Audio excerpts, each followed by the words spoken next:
We're kicking off with the boys singles action, and it's a clash of the top two seeds, the two strongest players of the week, Oliver Bonding and Benjamin Gusic-Wan, going head to head. Both 15 years old, both impressing for different reasons yesterday in the semi-finals.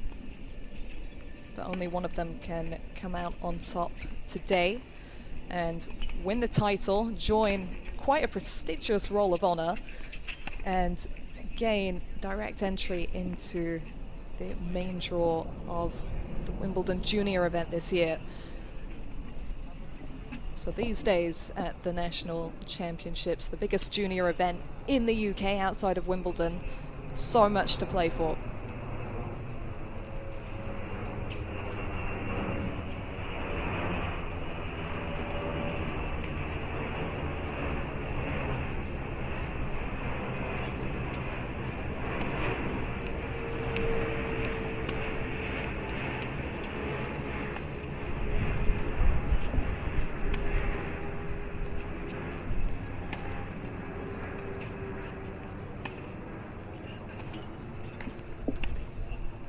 So the girls' singles final will follow this one onto court. Hannah Klugman, who was runner-up in this event last year, is taking on Mika Stojsavljevic.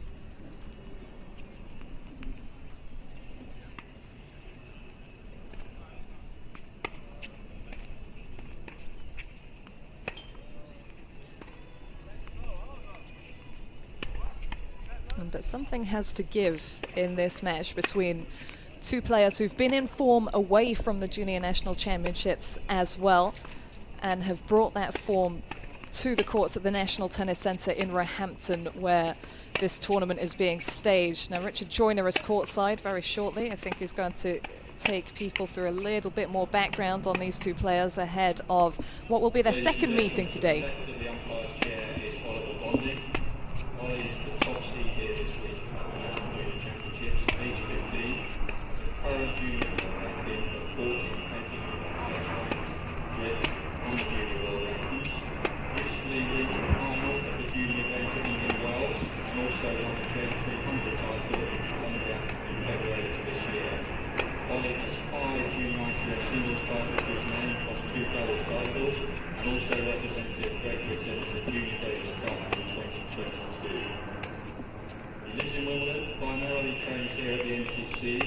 And amongst his support team includes and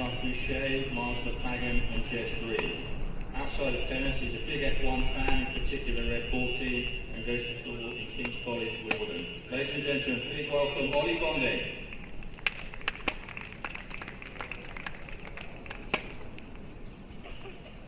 To the right of the umpire's chair is Ben Gusic-Wan. Ben is seeded 2 here this week and is also age 15. He has a junior world ranking of 150 and recently won back-to-back titles at the J100 Loughborough events, which followed on from junior ITF titles in Edinburgh and Liverpool last year. Ben lives in Canterbury and trains at the Canterbury Tennis Club with Simon Grieve. Started playing at the age of 5, and tennis highlights so far include winning the Orange Bowl title in 2019, the 12 and under Super Ore title in the same year, plus competing in the junior events at Wimbledon last year.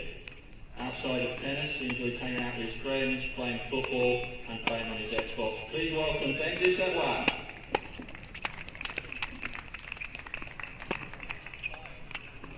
So they are our two competitors today, introduced by Richard there, giving a little bit of background on the two of them, both from down south.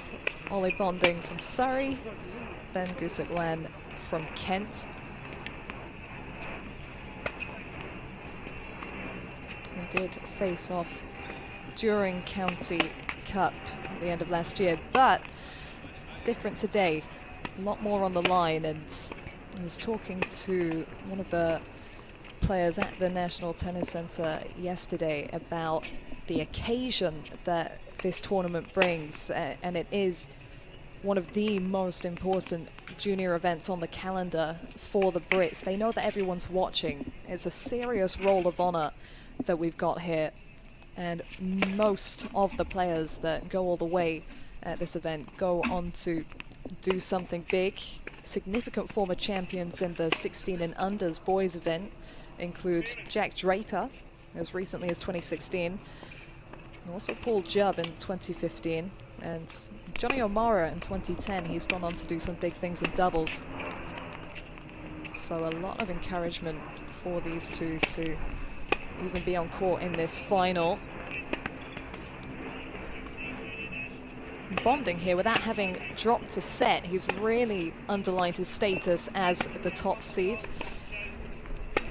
In fact, across the 3 matches that he's played, he's dropped a cumulative 10 games across those 3 matches. So it's been pretty dominant stuff. And most recently yesterday, a 6-2 result over Alfie King. So that's Bonding, who's at a career high ranking of world number 40. So he's actually the highest ranked junior on the boys' side in the whole of Great Britain right now. Ben Gusic-Wan, meanwhile, he's climbing. He's 2 spots off his career high ranking, which was achieved last month in March. World number 148, that career high. And a couple of straightforward straight sets wins for Gusic-Wan to kick things off. 6-3, 6-1 and 6-3, 6-3 in his first 2 matches. Was made to work a little bit harder yesterday in the semi-finals against Zakaria Hamrouni, the wild card who took out number 3 seed Mark Sieben. It's been an interesting week of results. And Gusic-Wan had to call upon his fighting capabilities there yesterday. Was down a set, a lopsided set as well, and completely turned things around in the second before edging the slimmer, tighter moments of the third. So a 1-6, 6-love, 7-5 win for Gusic-Wan yesterday. It might serve him well that he's come through a bit of a battle, because this is very unlikely to be a one-sided contest falling his way. Time will tell, though. At the beginning of Good Friday at the National Tennis Centre, the first of the Junior National Championship singles finals this year. We've got the 18 and unders event to come next week as well.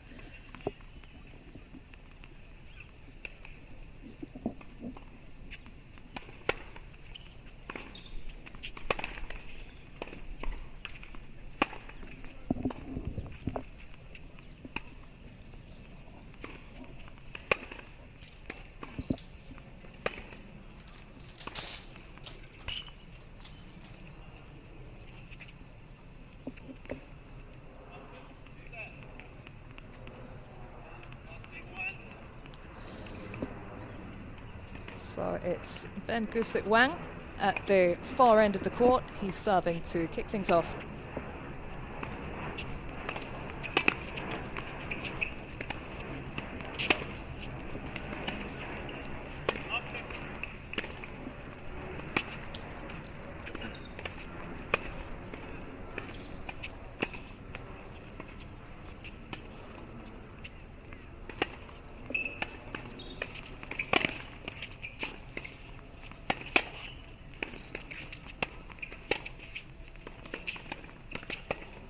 And that's nicely spotted by Gusic-Wan. And that's something to watch for. He had to really think his way through his match yesterday, did Gusic-Wan.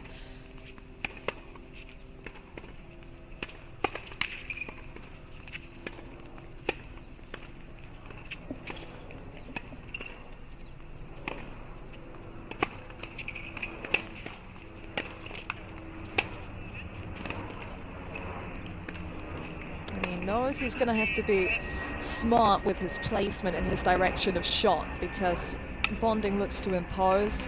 He's a tall guy, about 6'3", and particularly indoors yesterday, we saw him looking to move up the court.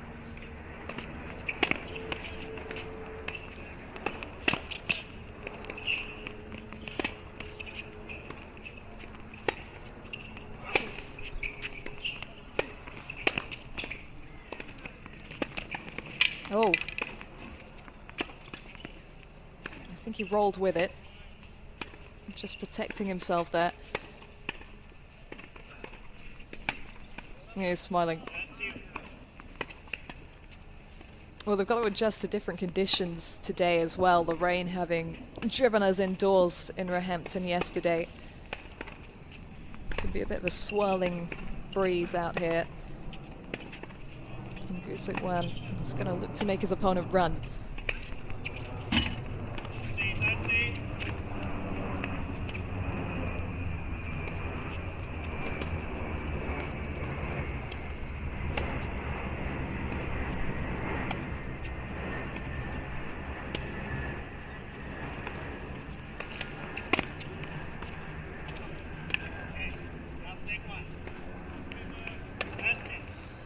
It's a good hold for Gusic-Wan to kick things off from 15-30 down. Fired that nice little cross-court passing winner to get on the board. And Bonding's definitely going to offer him that target at the net, so he's got to be sharp. He's got to be skillful. He kind of lost his way a little bit yesterday when he tried to go toe-to-toe with Hamruni from the baseline, just tried to hit him off the court. But when he started to think his way through things a little bit more, things swung in his direction.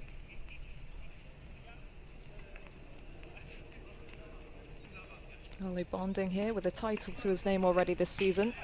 Oh!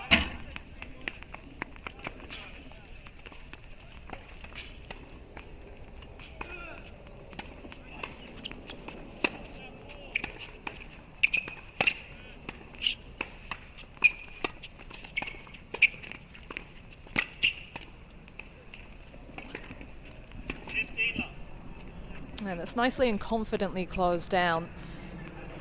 Gusic-Wan almost had him, stretching him with the volley, just not allowing him to punch that one away quite the way he wanted to. But good enough conviction in the forehand down the line from Bonding.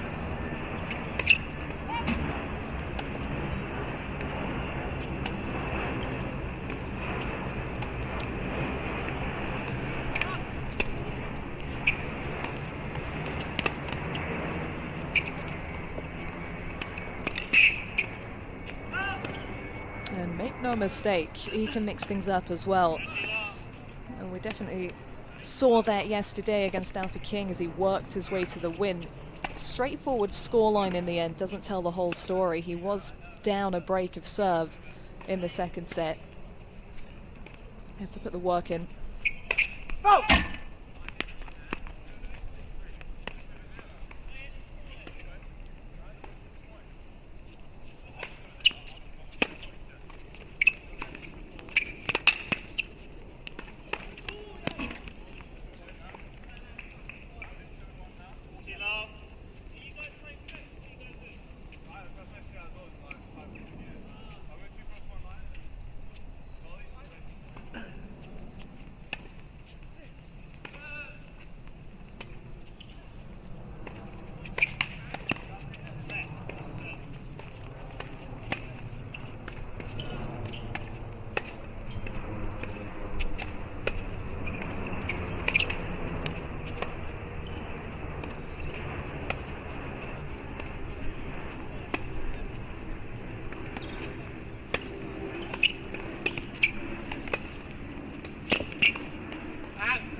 He's getting himself on top of that court with regularity in the early stages, Bonding.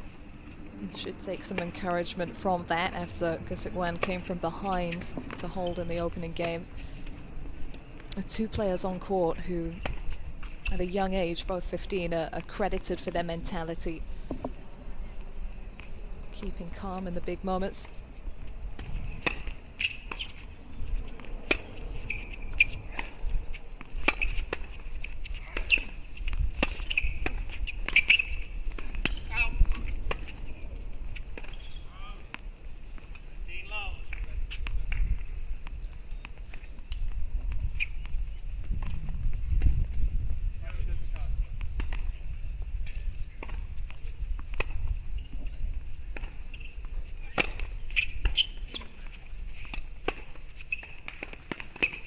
Oh, that's a lovely switch up.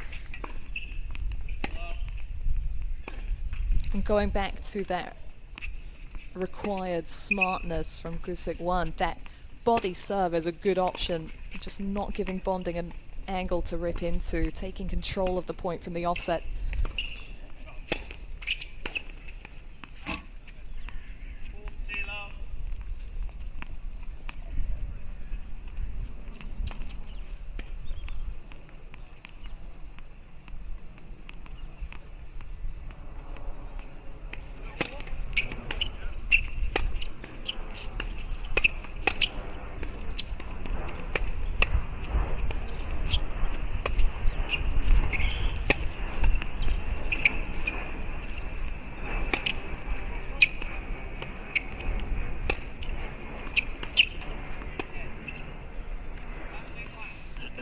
Matches his opponent with a love hold, heading into the first sit down. The number 2 seeds leading on serve at 2-1.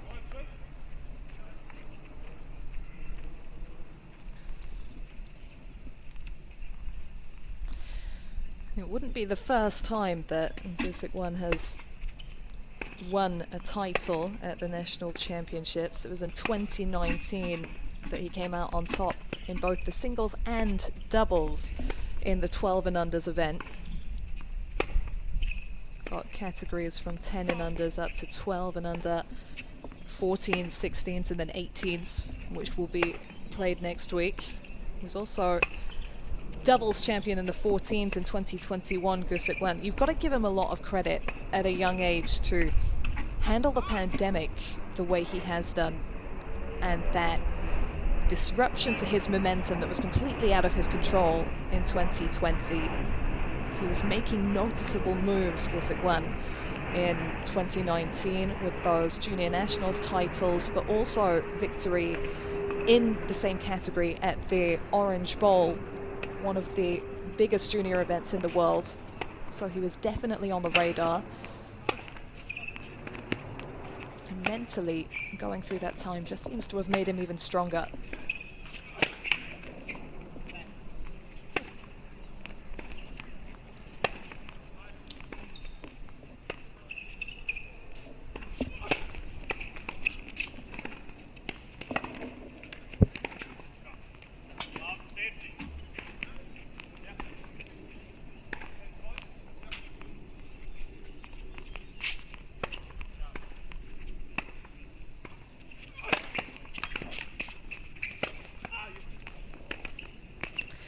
I think he knew as he hit that approach, Bonding, that it was not going to do the job.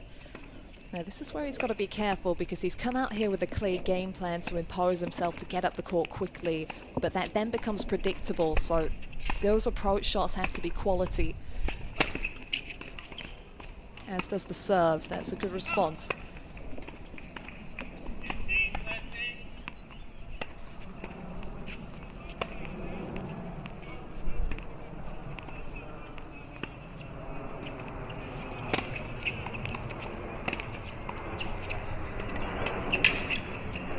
Oh, that's so sharp from Gusic-Wan. His anticipation has been on point in this game. A couple of the returns dug down to the shoelaces of Bonding as he's raced up the court behind the serve, getting him in a tangle. So we have the first break points of the match.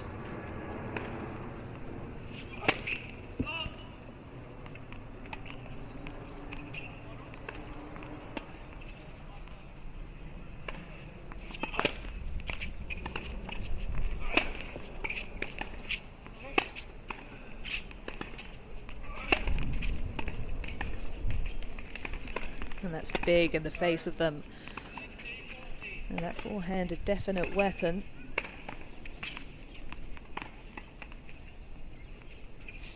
It's something that Miles McLagan, one of Bonding's coaches, has noted, the potency of that forehand. Looking to maximize his strengths.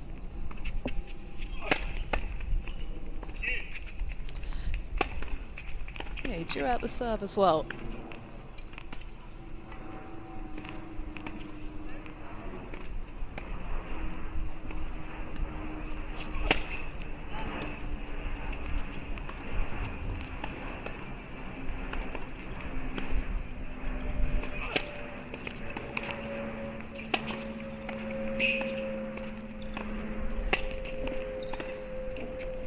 No, that's tough. I'm not sure where the sun is at this point in time. I don't think we can blame it on that particular shot. Give a bit of credit to Gusic-Wan's creativity, but Bonding would have backed himself to put that away. It was a good approach and put the backhand under real pressure. But now he's back under that pressure. Breakpoint 3. And it can't quite come through. So first break to the number 2 seed, Gusic-Wan, who took the second set in a tie-break when these two faced off previously, but didn't come out on top of the overall clash. So looking for a little bit of revenge here today as well.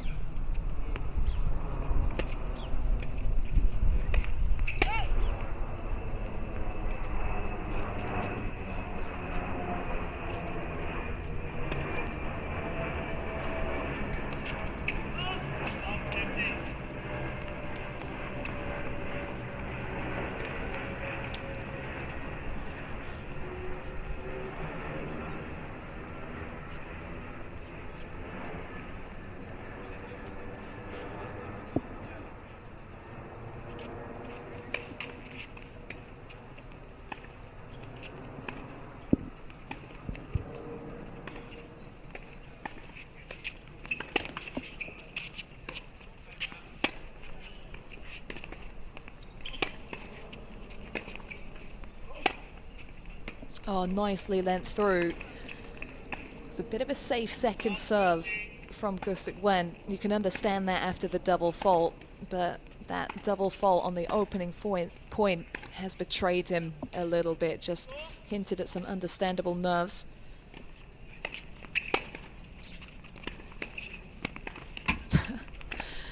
Nothing nervous about that forehand though.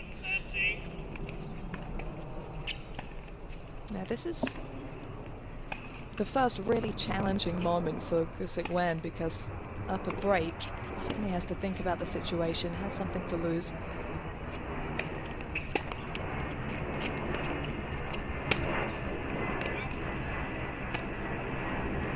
It's really important for Bonding to keep it clean in the face of that, make his opponent play.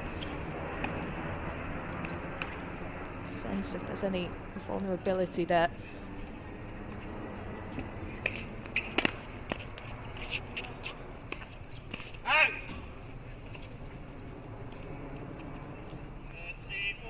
Maybe he did overthink that particular shot. A lot of time on the ball, and as we said about the winds, there can be a little bit of movement on that ball in the outdoor conditions, which might take some adjusting to, particularly on a big occasion like today. Break back point.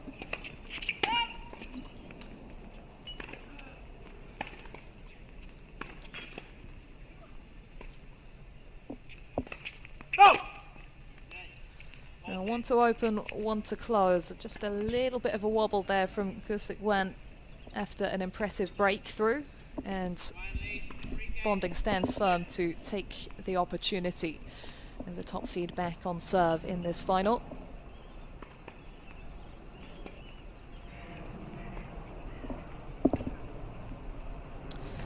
Now, across the board, outside of the national championships, he has been competing at higher level tournaments than Gusic-Wan in recent times, Bonding, so he will feel that there is a target on his back today. Gusic-Wan with impressive results this year. He's actually on a 13-match win streak in singles. Gusic-Wan, if we include the junior nationals, won back-to-back J100 events in Loughborough. But Bonding has been playing a couple of steps up on the junior circuit at J300 level tournaments abroad, and he did win one of those out in San Diego. And also reached the final at the event in Indian Wells. So he's had some encouraging results lately, his Bonding away from home. Now forgive me, it was the event in Colombia that he won in February. I was doubting myself there.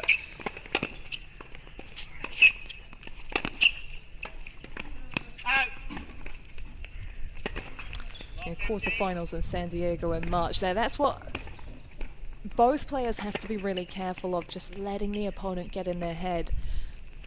Bonding anxious to get around for the forehand there when he could have taken that backhand volley. Oh, I mean, it was almost brilliant. So close, but almost not close enough.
He's almost just trying a little bit too hard in this game, Bonding, forcing the ball. He couldn't find the center of the racket there. You just get the sense that he needs to relax a little bit. Easier said than done. But there's some tension and some awareness of his opponent's ability at the back of the court. A couple more break points here.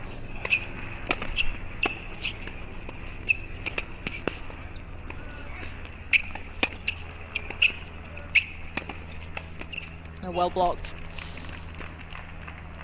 You could see Gusic-Wan's intention there, looking to switch up the height and spin on the ball, but once Bonding had taken a big stride over, that ball up the line was nicely into the slot. Took advantage. Still a break point to save though.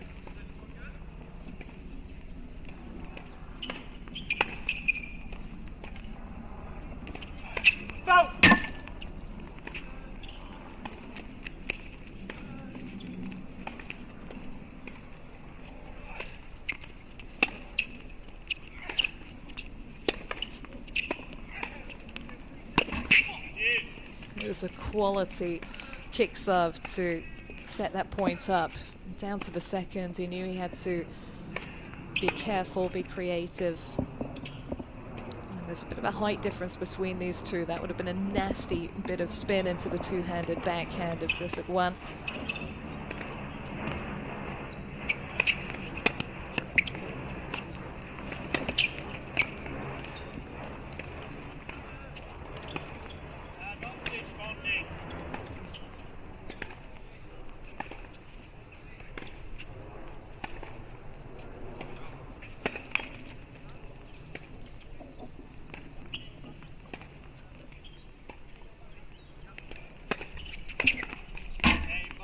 Nicely sealed.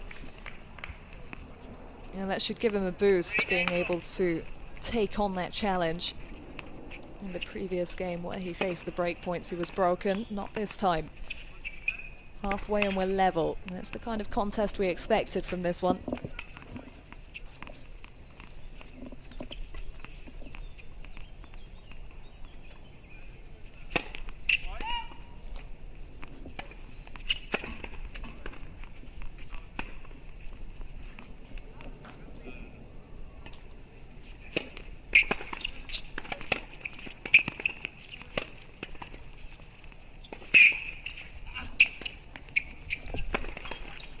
Oh my goodness, that is a phenomenal point from both players.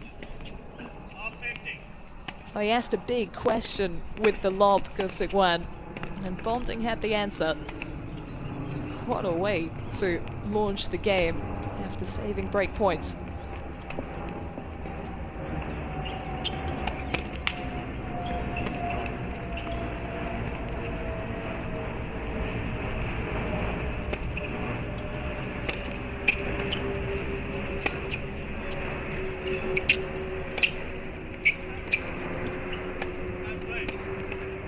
Now, how's the response?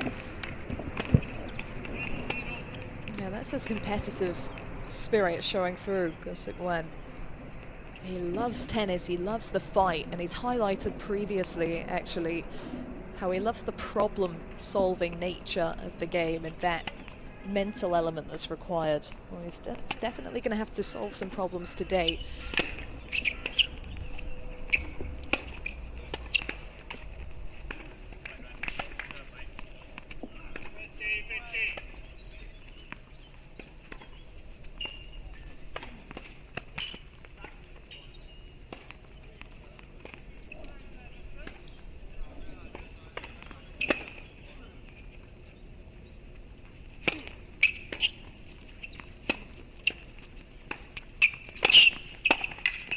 And he's done that so well throughout the match.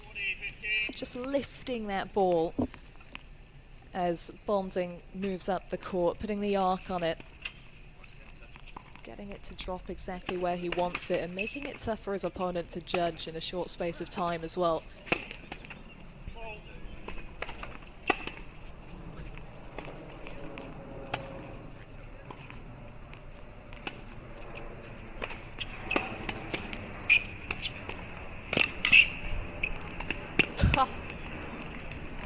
But they're both up in the ante now. Love that combination. Return clipped the net, but he didn't miss a beat. Totally intent on the choice that he'd made.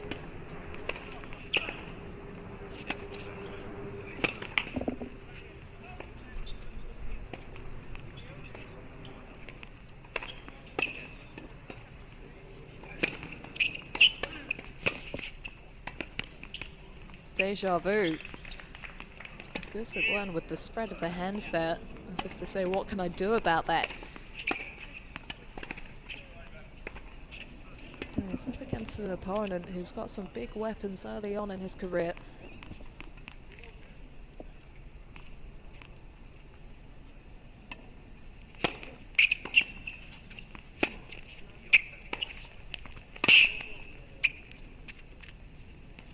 That's too good from Bonding, and that was a first serve return right back at the body. Gusic-Wan had no time to adjust, and it's not been his poor play the past few points. It has been Bonding taking it up another level. Here's the break point for the advantage.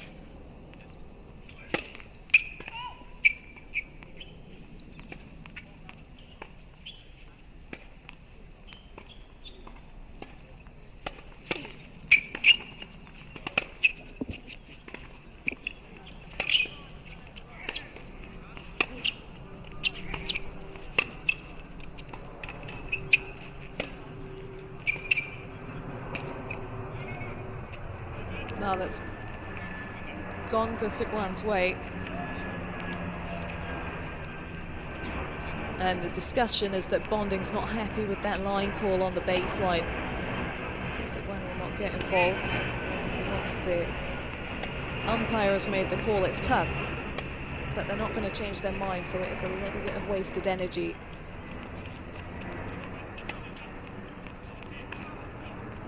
Now the counter-punching capabilities coming to the fore there, and Bonding swung his whole body weight into one of those forehands mid-rally.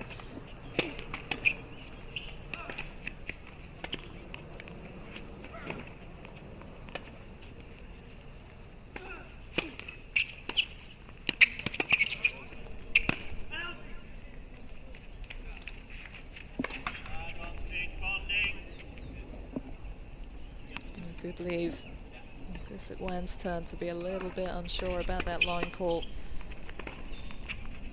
And the forehand up the line. But he's got to move on quickly. Break point 2.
Not so fast, he says. And just firing a warning shot there. And it's important for him to be aggressive like that from the first ball, because Gusic-Wan is so effective when these rallies extend.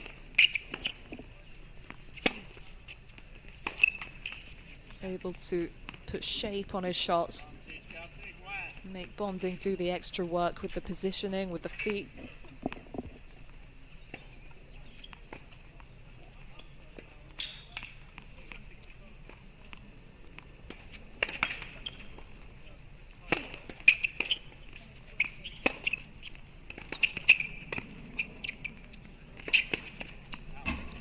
And good leave, big hold.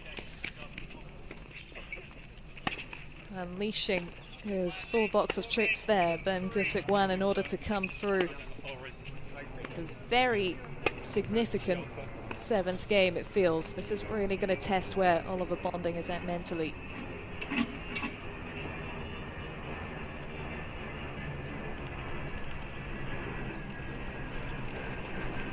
if his recent results are anything to go by, he should be in a good place in terms of confidence. Bonding, you know, that career high ranking inside the world's top 40 in juniors.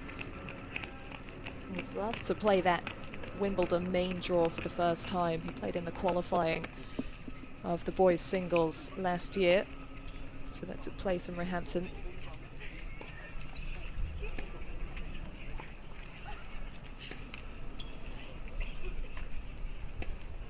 He's had some success around these parts, Bonding, and he's come on quickly. Shows progression, because this time last year he was in qualifying for J60 level events, which is about 3 stages lower than the type of event that he's competing at right now. He won a J60 in Aldershot in April last year, so not far down the road from here.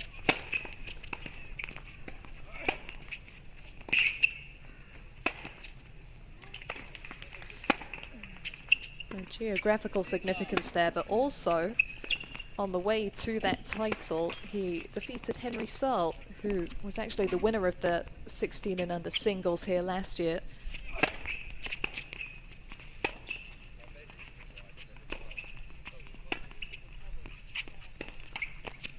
So there have been signs of what's to come, and he's really pushed on Bonding in recent months. With his last 2 events of 2022 outside of Junior Davis Cup, of course, he won back-to-back J100s in Johannesburg and Pretoria.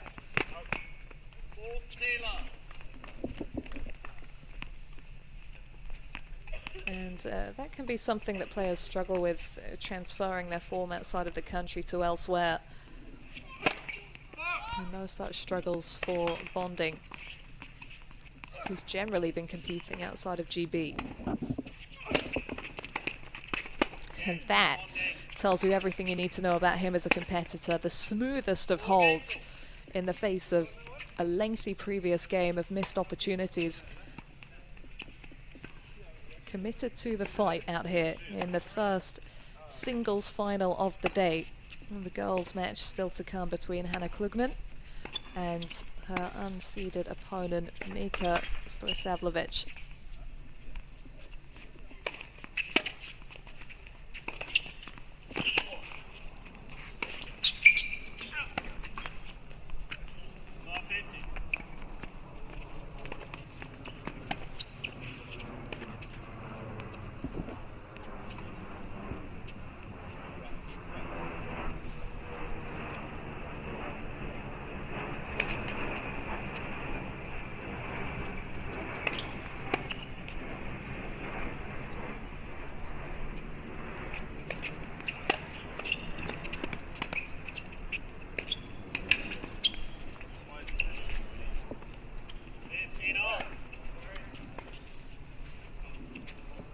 Likes his backhand line, Gusic-Wan.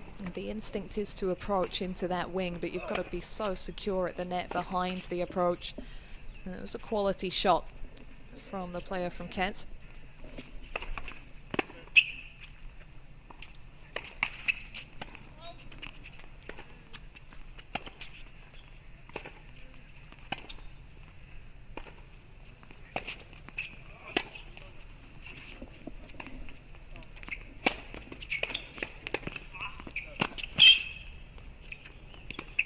so smart. Getting the spin and depth on that forehand to fully stretch Bonding. So important to take that ball out of his strike zone, get him out of position.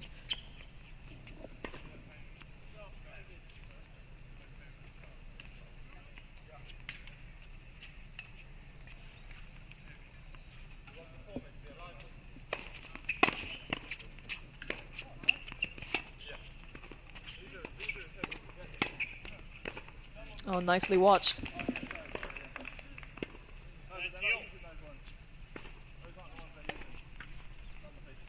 He's backed himself from the baseline, Bonding. He has the ability to actually draw Gusic-Wan up the court, make him do it not of his own accord. Not as comfortable up there, the number 2 seed. He'd rather wrestle from the baseline.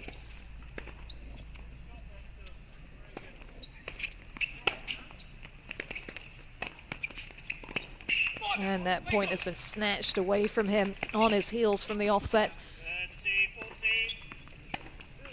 This is the biggest moment of the match so far. Locked at 4 games all. And Bonding with a break point that would see him serve for the opening set.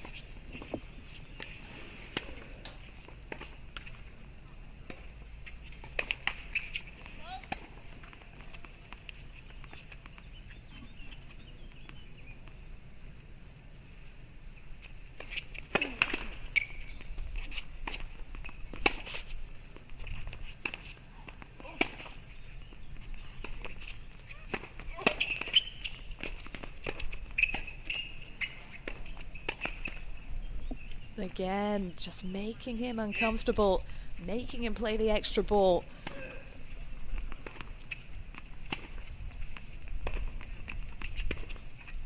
Maybe a little bit of a panicked approach from Bonding. Knew he was sailing close to the wind with the placement of the previous ground strokes. Just wanted to get things finished. Still has the right intention, but Gusic-Wan knows what he's up against, what he has to adjust to.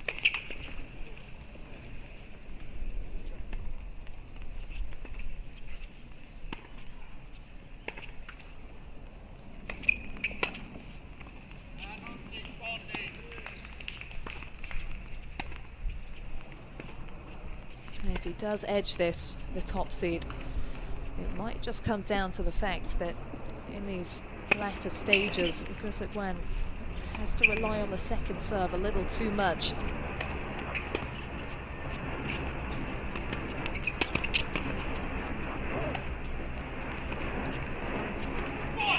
But that is just brilliant adjustment and adaptation from Oliver Bonding. Really well played.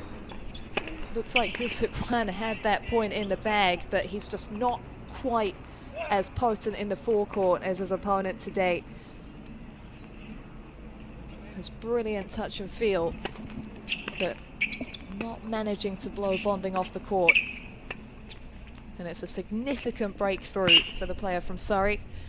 After this sit down, he'll serve for the opening set of the 16s Junior National Tennis Championships final for 2023. Won last year by Henry Searle with victory over Victor Friedrich.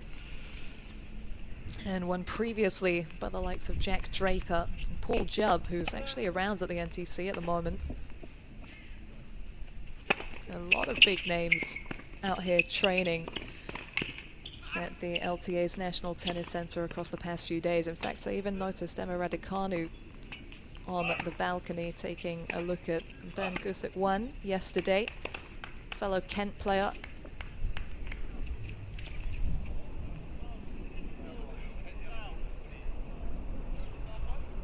Great opportunity to be around those players and some big names in Ollie Bonding's support camp. 2 men that have worked with Andy Murray previously, Jez Green and Miles McLagan. And it is their player serving for the opening set and starting in style here.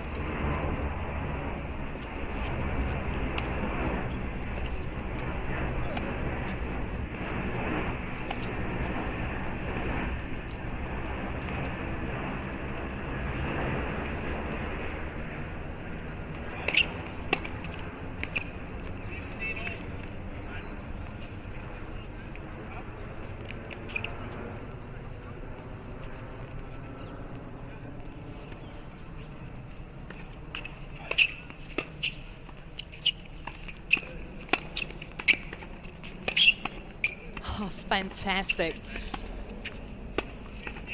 He's rising to the challenge, Gusic-Wan. He will not see the set as over until the final point has been played, and making Bonding feel his height right now, keeping those passes low.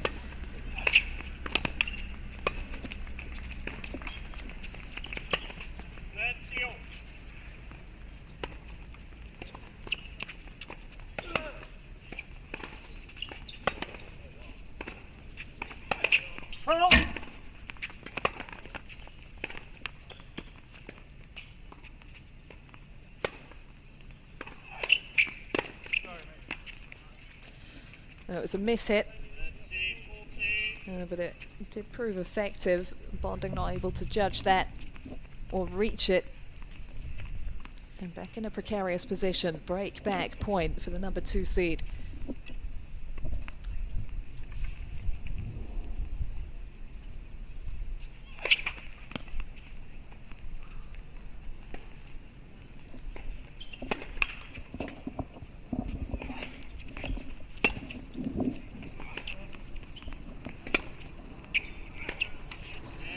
That's well handled by Gusic-Wan, just bringing Bonding down to his tempo.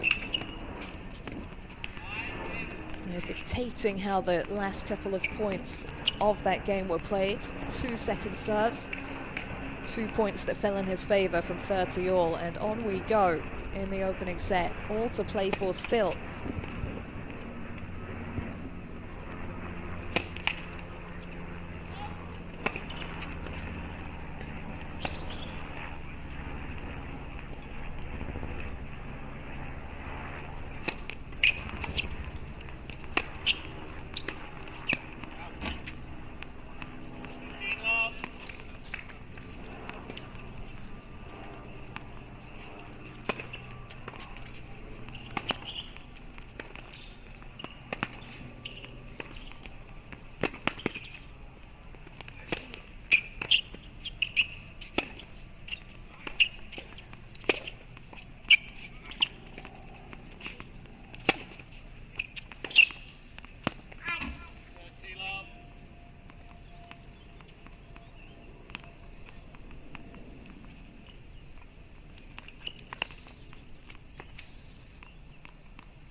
He's getting caught out now, Bonding, by those lower balls to his body when he's up in the forecourt.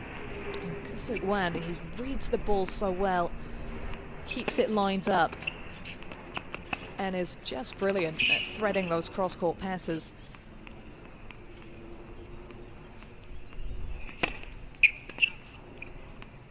He has never faltered here, the number 2 seed. Really impressive stuff, showing his inner mettle.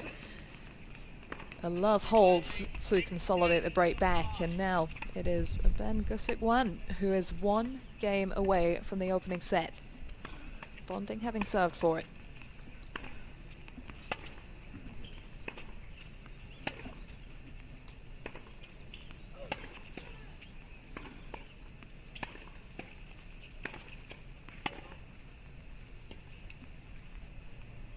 Solid 45 minutes on the match clock already in this contest.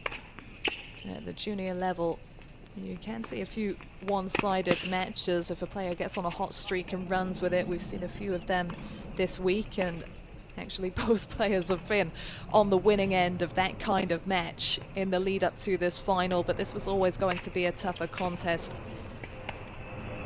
2 players with a lot to offer, and you suspect some big things to come on the tennis court for both of them if they can keep up the great attitudes they both possess.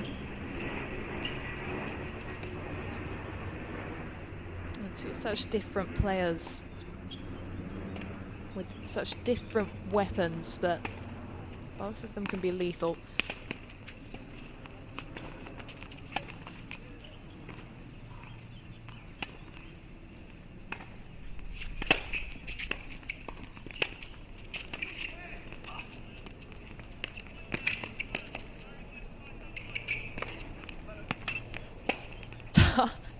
Are you not entertained? What a point. Speaking about different weapons. My word, these two have options early.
He's done it again.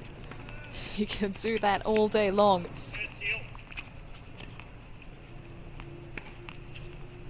He's just got to anticipate it, Bonding, based on what's been happening for the duration of the match. It's quite difficult to read that ball coming from the Gusic-Wan racket.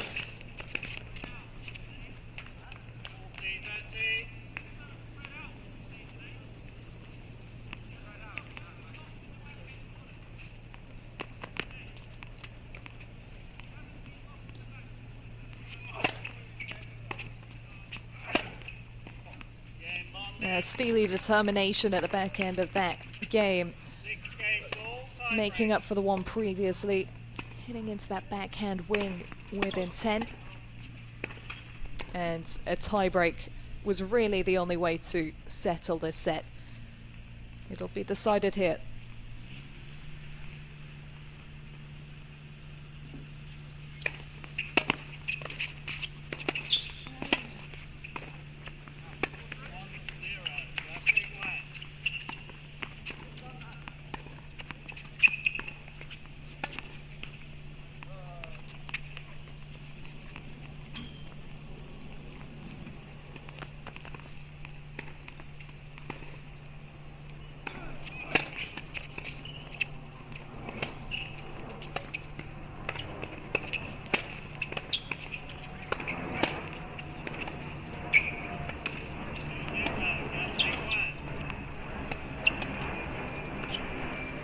Feels like this is really just going to be about who can stay calm, who can hold their nerve.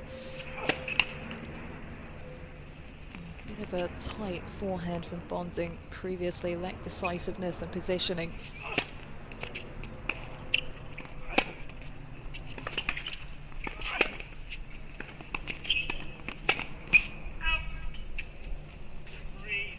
And Gusic-Wan pivotally keeping him moving and keeping those exchanges extending. Couple of mini breaks early on, but still a distance to go.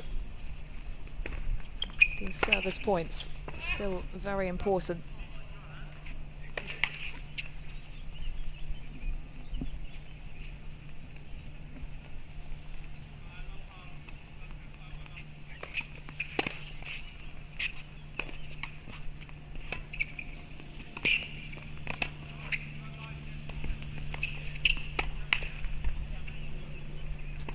Well, he had the right intent, Gusic-Wan. And Bonding will definitely feel that he let him off the hook a bit. Gusic-Wan still finding it a bit harder of the two to punch those volleys away in the forecourt. And Bonding with not enough margin for error on the backhand side, the flatter wing. Has to take this point, the top seed.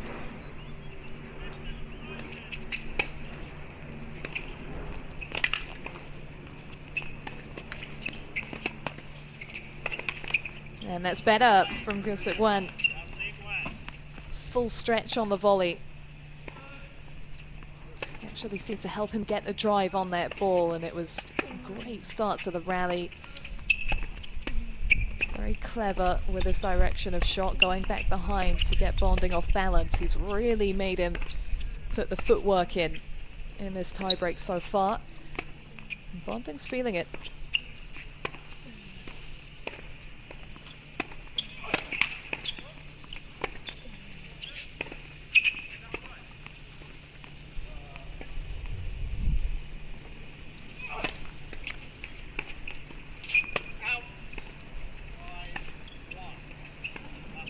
Well, if he headed into the change of ends, Ollie Bonding at 6-0 down, I think very few people would have backed him to turn it around. But this is different. 6-0, 5-1. It's definitely still a gaping deficit. But with the serve still to come, if he can get the service point on the board, make it 2-5, it suddenly looks very doable when it's first to 7 points. Not the 10-point match tiebreak that would take place on the doubles court, or as the deciding set of a qualifying match at an ITF event.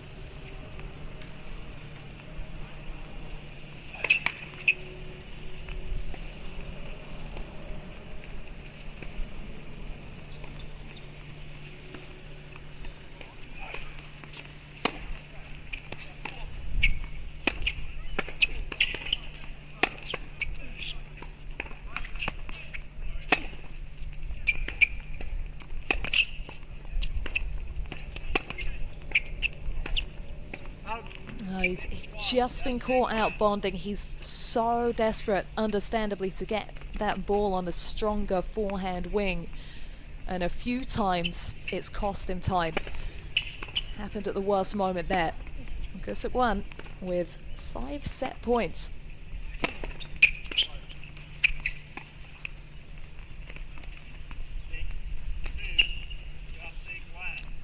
He has to stay so focused here when the lead is that big. It can be easy just to drop concentration. The set isn't won until he's crossed the line. He has to be focused here.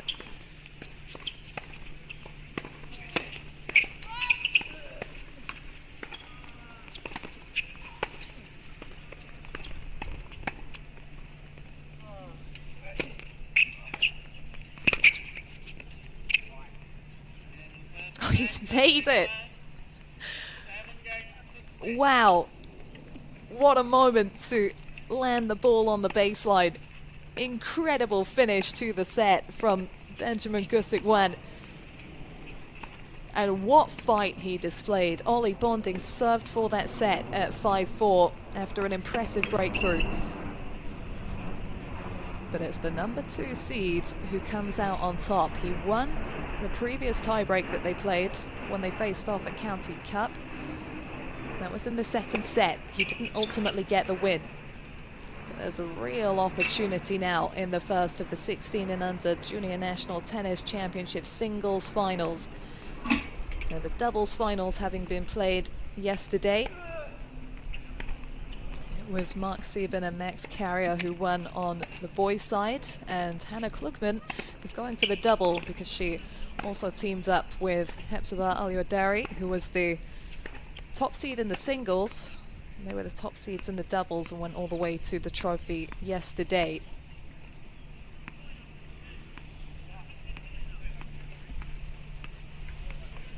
So a break being taken, understandably, after the length of that opening set. An hour of battle here in the boys' final.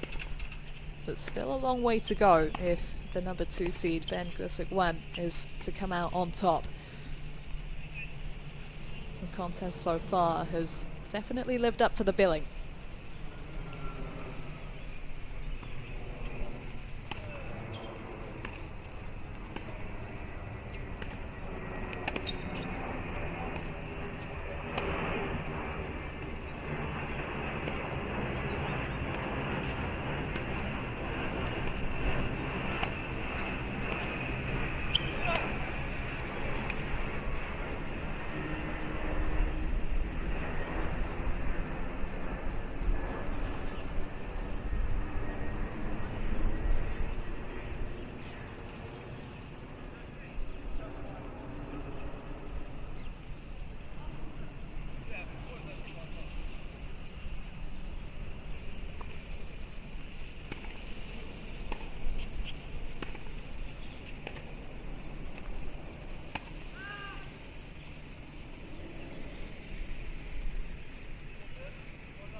So Bonding back on court.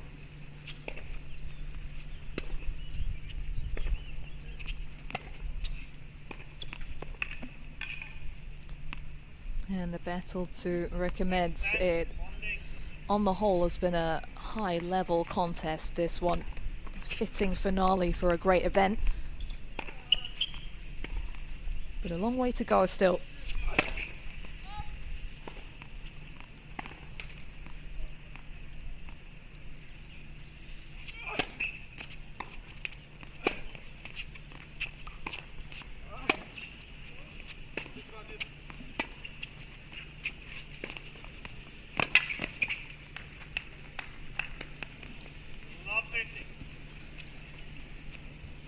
You do wonder if the backhand slice was more to try and unsettle Gusic-Wan, or because he was looking to be safe on that wing Bonding. We referenced that he has been caught out a bit because he favours the forehand.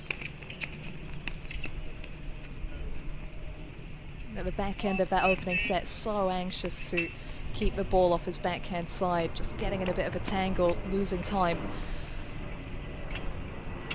And he needs to take his time here while the ball is on his racket while he's serving, because Gusic-Wan has the momentum. He's got a burst of confidence.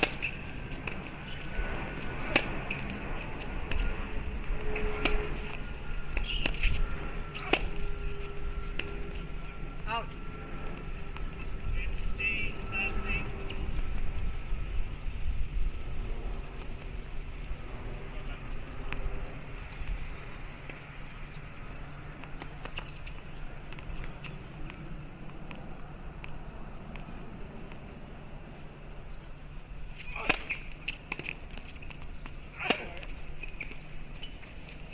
Great strike. I mean, that is why he favours that forehand.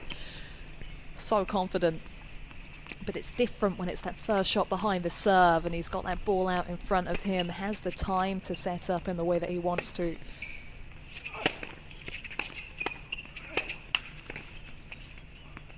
Still, it's not going to be easy in this key first game. Gusic-Wan forever in his eye line at the baseline. And he's the first player with a breakpoint opportunity in this second set.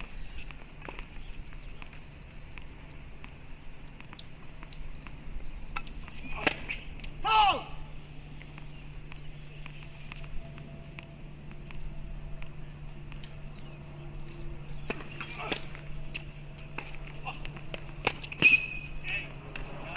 And there it is. He continues on from winning the first set. Ben Gusic-Wan with a break of serve, getting depth into that forehand wing and getting the result.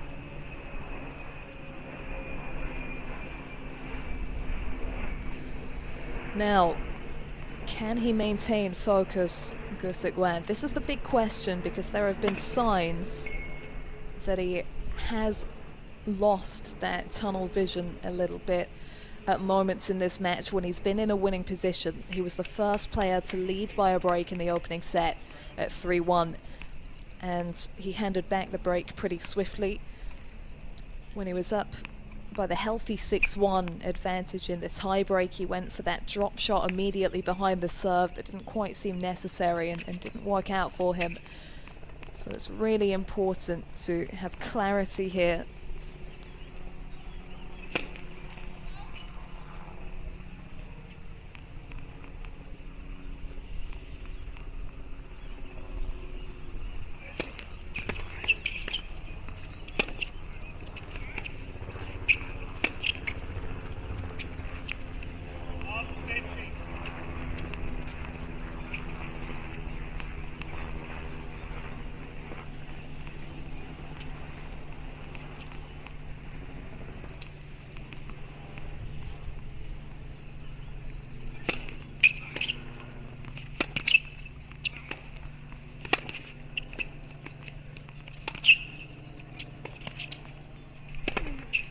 Well done. That could have gone very wrong. But he never counts himself out.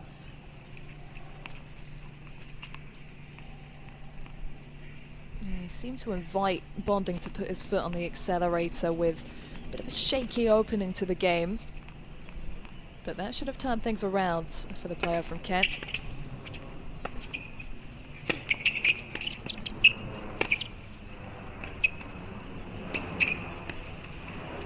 Lovely heads.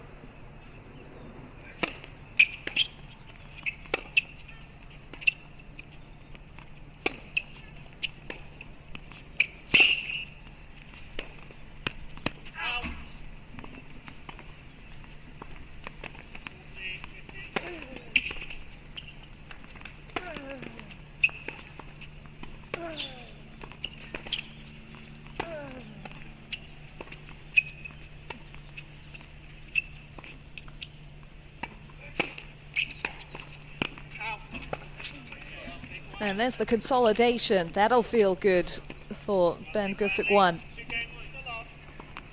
And there were some telltale signs of the damage he's done at the back end of that game. Bonding's faithful forehand going wayward.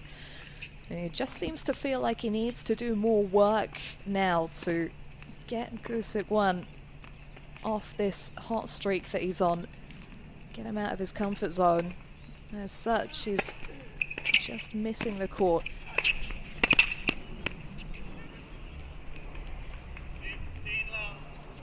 And that serve is absolutely essential now. Big first deliveries to get a foothold in this set.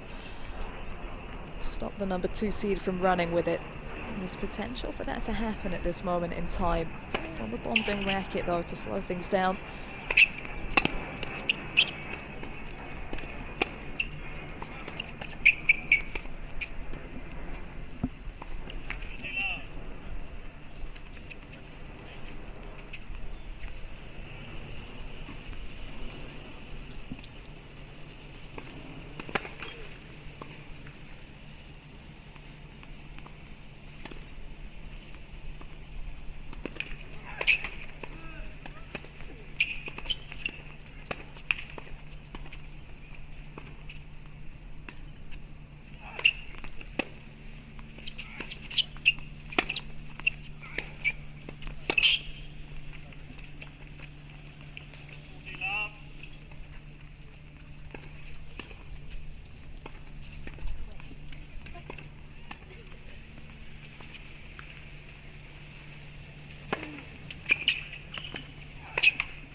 He slams the brakes on there, Gusic-Wan. But he's going to need a little bit extra to get back into this game.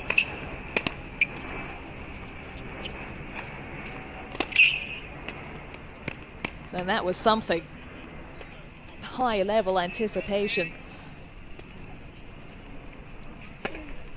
Bonding on the brink of a comprehensive service hold. If this one gets away from him, it could be mentally undoing.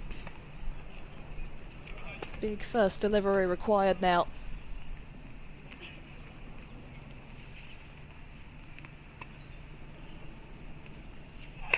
Foul!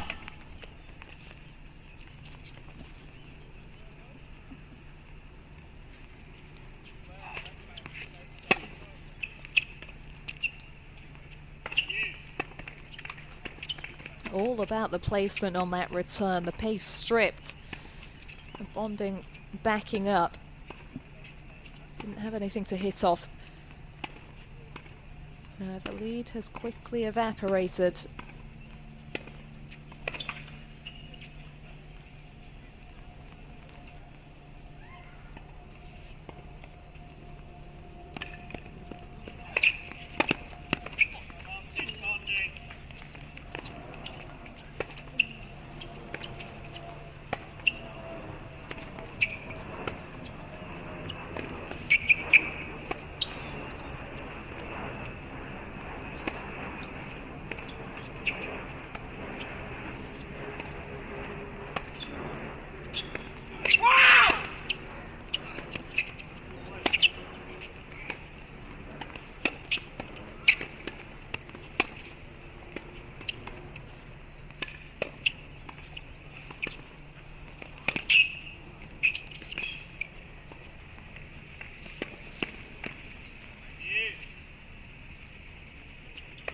Well, there's definitely more than just the big strikes in Bonding's locker, and that backhand slice down the line has particularly been effective in previous matches, but from what we've seen so far, Ben Gusic-Wan is going to win the majority of cat and mouse encounters, so he's got to really keep it focused here, Bonding, and just look to utilize behind the serve.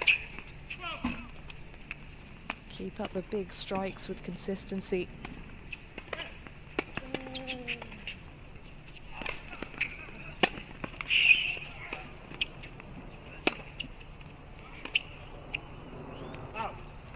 And you could just sense the lack of trust on that backhand as the ball came in deep.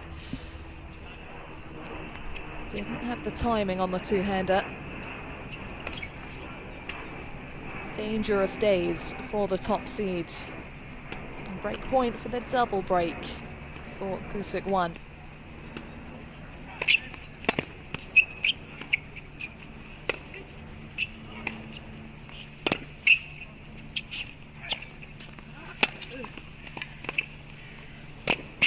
Oh, at full stretch, the number 2 seed nearly made it happen. How hard did Ollie Bonding have to work there? Big effort from both players. And this encounter summed up in 1 point. Gusic-Wan throwing the kitchen sink. Big mini victory for Bonding.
Now that's big. He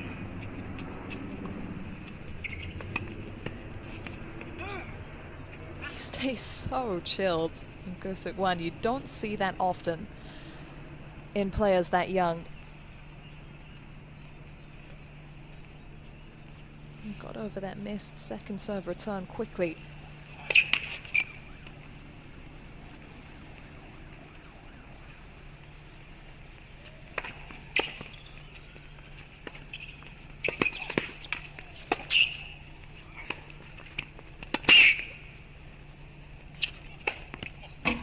Nice movement with the feet.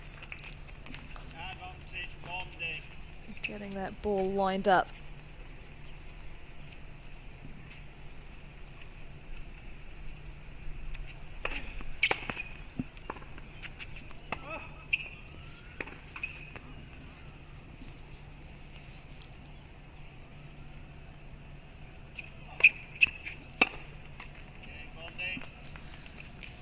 Massive game for Ollie Bonding. Credit to him for his resolve there.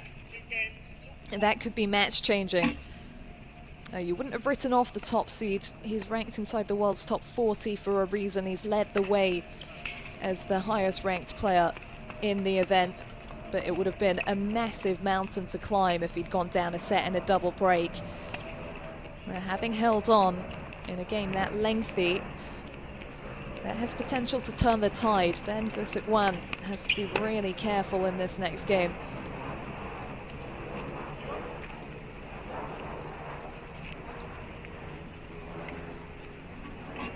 And this is where it can be tempting to overthink it, to deviate from what he's been doing so far, which has been good enough.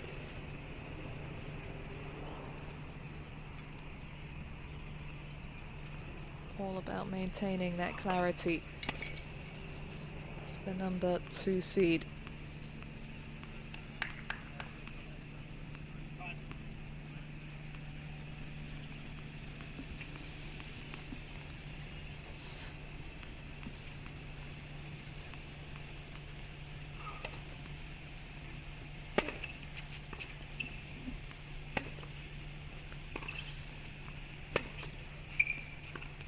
looking to take his win streak to 14 matches. Gusic-Wan.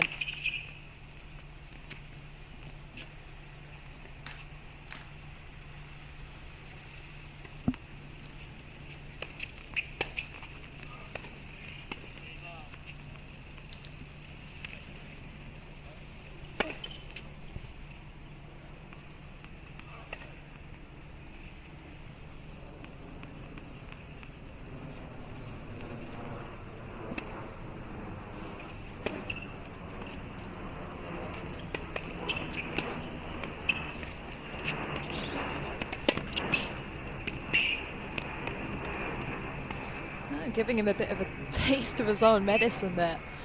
Bonding getting that loop on the cross-court pass. Dipping his opponent's racket face and pushing him back in the court as well.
Not quite. He was not far off there, Bonding.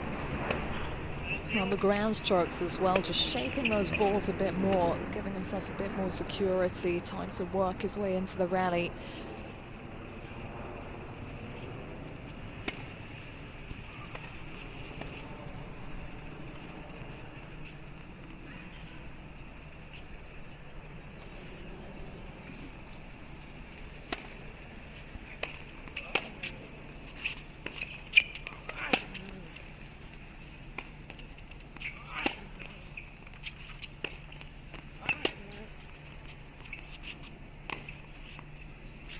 That's great control. Bonding not happy with, I think, what he might consider some nothing balls in the middle of the court there. Not really having any impact on Gusic-Wan, but his opponent had to get to the height of the bounce and crack down on those offerings, and he did so. Hold.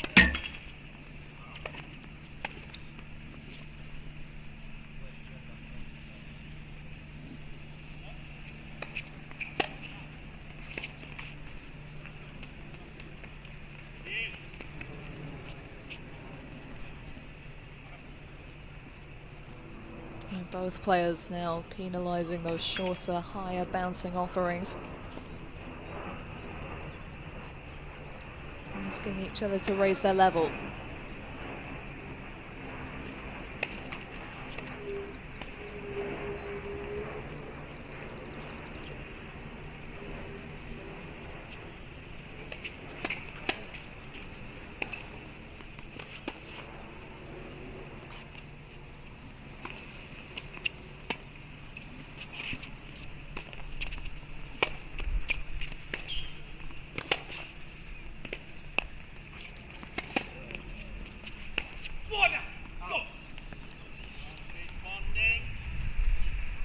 So here's the first real chance.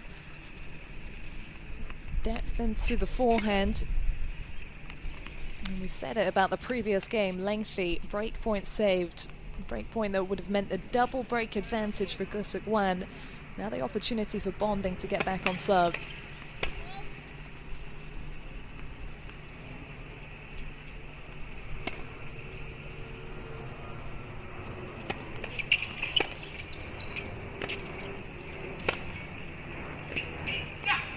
That's great fight from Oliver Bonding.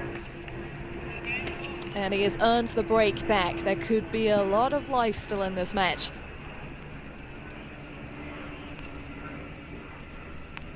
That second serve was almost Gusic-Wan's undoing at the end of the opening set. And in that game, there were just a couple too many offerings in the middle of the service box.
He's working his way back.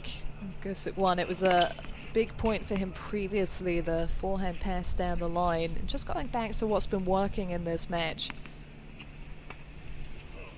Attacking to Bonding's body at the net. On that occasion, laying some fine groundwork. And you just put the scoreboard pressure back on with the last couple of points.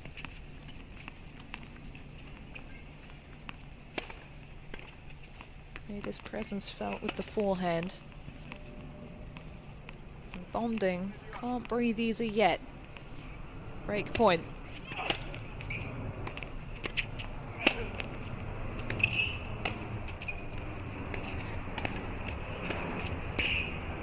Yeah, didn't quite do enough with the volleys on that occasion. Gusic-Wan is everywhere. And he's also back out in front. Good recovery from the number 2 seed. A set and a break once more in his grasp.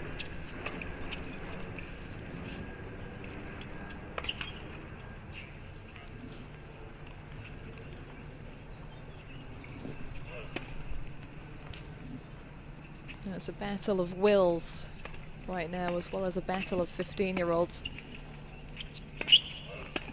And Gusic-Wan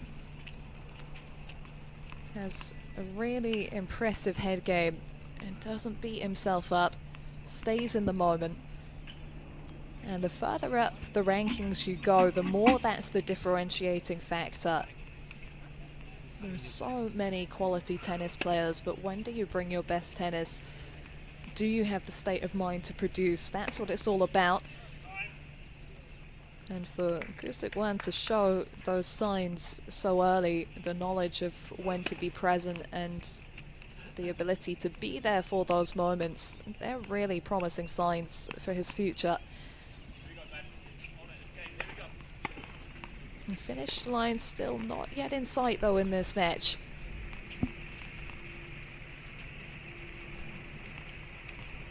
So point by point we go.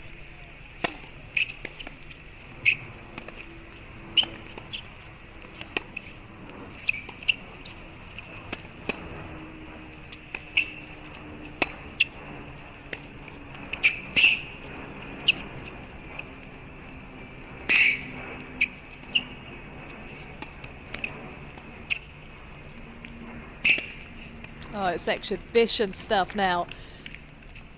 That is a very big point for Bonding, considering that's the kind of point that Gusic-Wan has tended to have the upper hand in this match. And Bonding just kept him in uncomfortable territory, that forecourt. Had that ball dipping.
Oh, you could sense a bit of tension as that ball came back again. Gusic-Wan being asked extra questions up near the net. Not his favourite spot on court. Bonding back from the dead there, a real opportunity to seize hold of.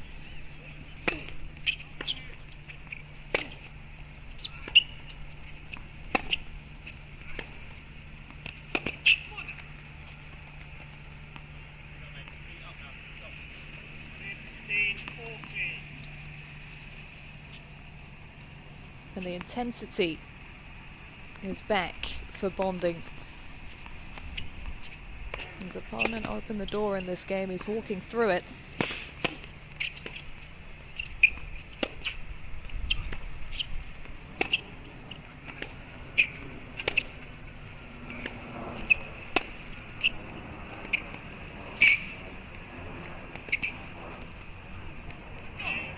And he tried to be a little bit too cute, a little bit too clever there, Gusic-Wan.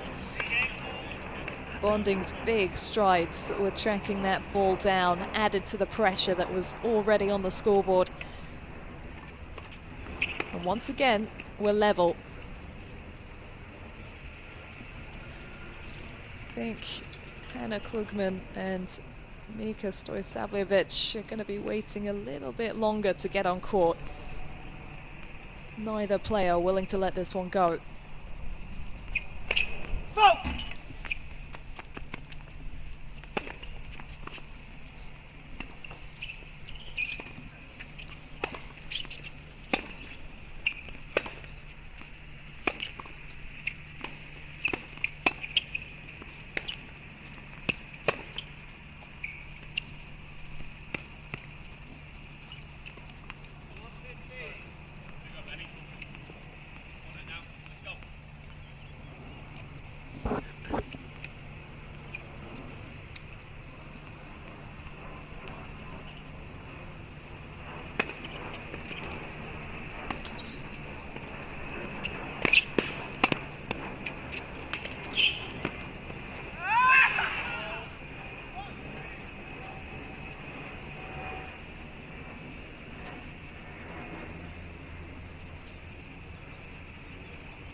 Well, working hard into the Bonding forehand, he's actually been most effective in Gusic-Wan when he's stripped the pace going into that Bonding forehand, so getting him on the stretch with it and not giving him anything to hit off.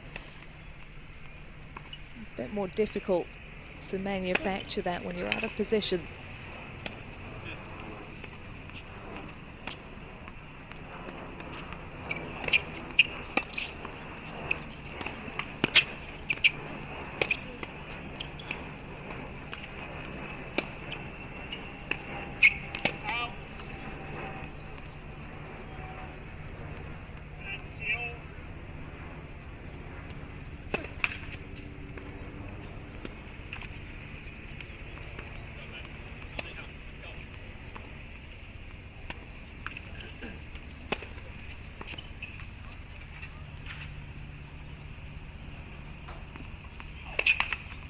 Vote.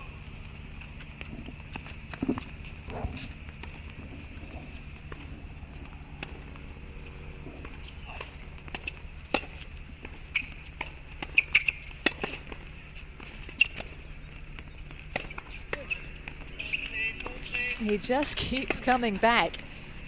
Can't keep him down. Pinpoint accuracy on the final forehand. Took some pressure off him in the forecourt.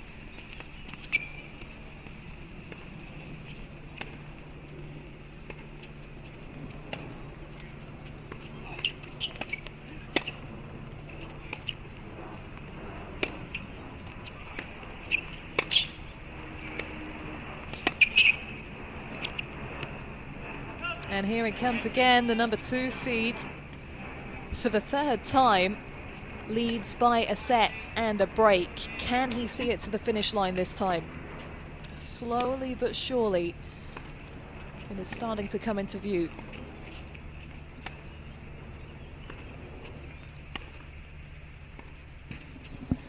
Interesting moment there as Ollie Bonding threw in the underarm serve. Now, you can see why he did it. Gusic-Wan was actually standing a fair distance behind the baseline, so it could have caught him out, but not having landed it, it did just indicate that Bonding was searching for options, not quite sure of himself. It was definitely something for Gusic-Wan to feed off in terms of his own confidence in that moment.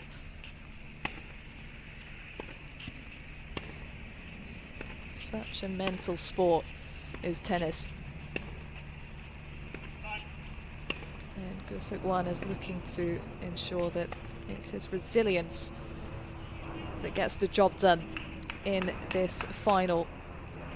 If he's to come out on top here, Gusic-Wan, he would get that wild card if needed into the main draw of the junior competition at Wimbledon, where he made his debut for the first time last season in 2022.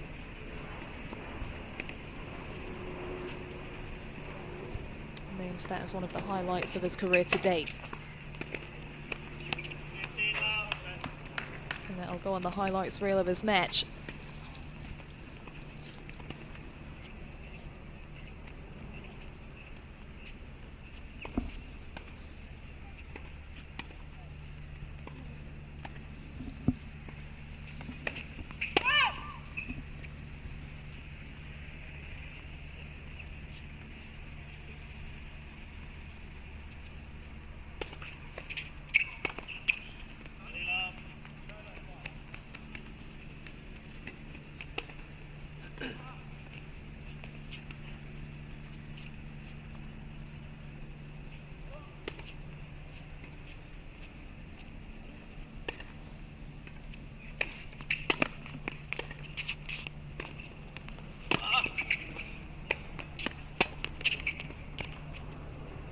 What a turnaround. And on the brink of an emphatic advantage, Gusic-Wan. 40 love. With the way he's used the forehand behind the serve would have been quite the confidence boost. A moment of brilliance from Bonding.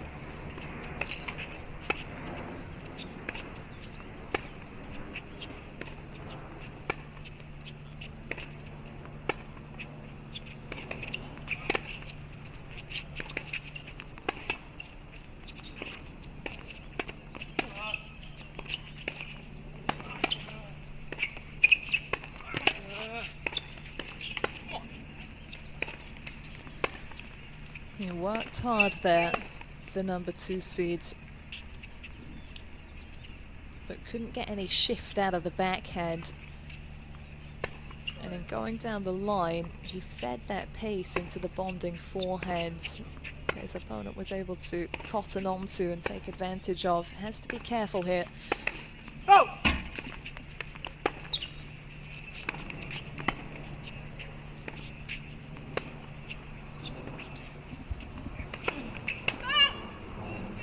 And he could sense that. The magnitude of the moment just weighing heavy on the shoulders. Understandable, but less than ideal double fault. Break back point for Ollie Bonding. We've been here before.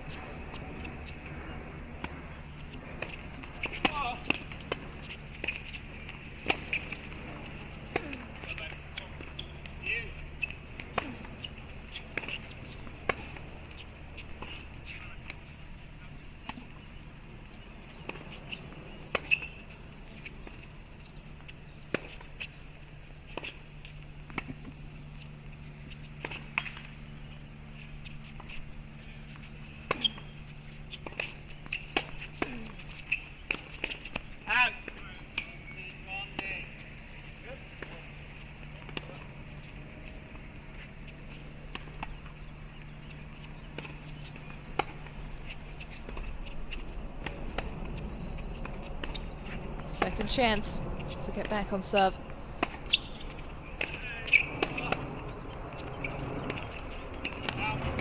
And the backhand long will give it to him. And the struggle for Gusic-Wan today has been playing with the lead, getting himself across the line. He needed the tie break in the opener to make the difference. His fighting qualities have been on display for all to see, but if he's to get the title here, he's going to have to win it, not just fight back.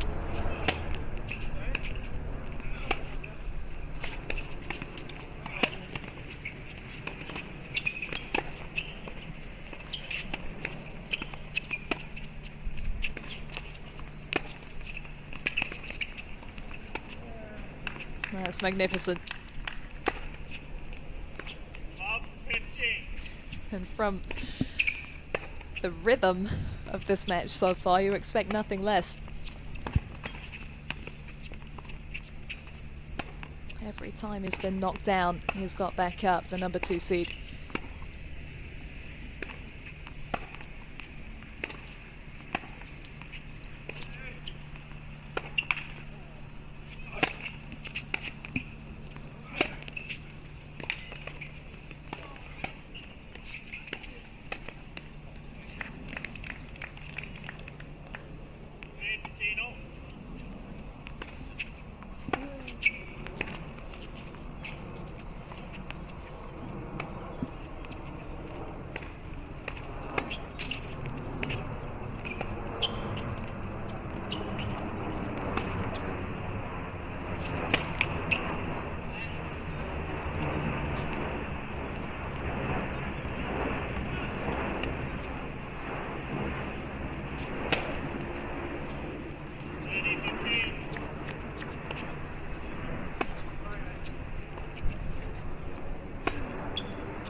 Much more authority from that backhand side up at the net in this second set from Bonding.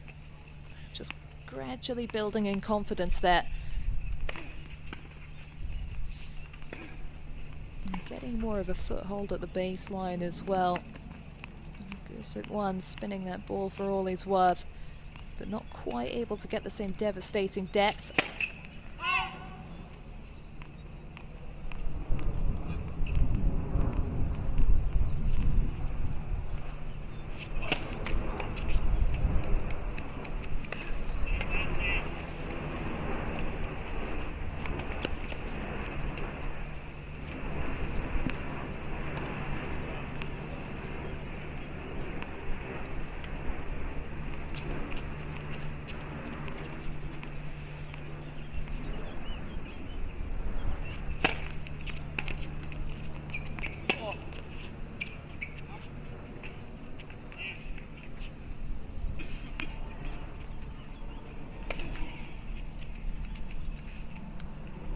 Shifting sand. He's starting to look more convicted, Bonding.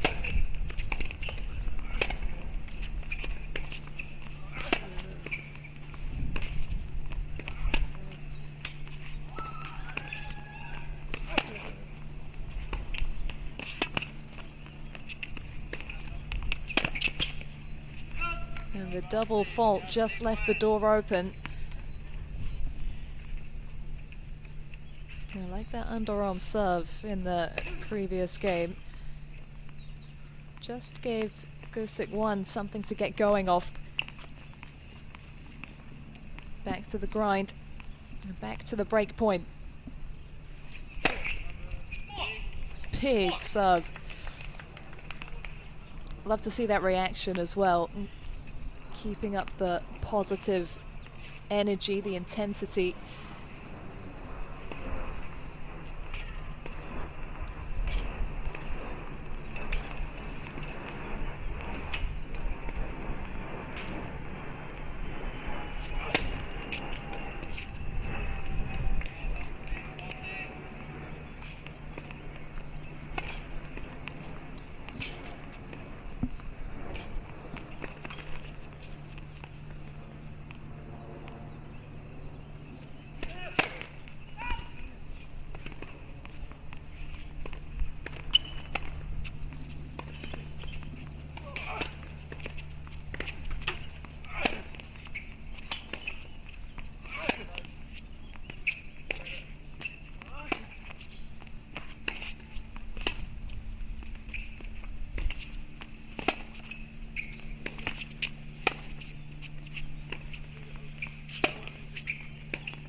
Oh, that's ridiculous.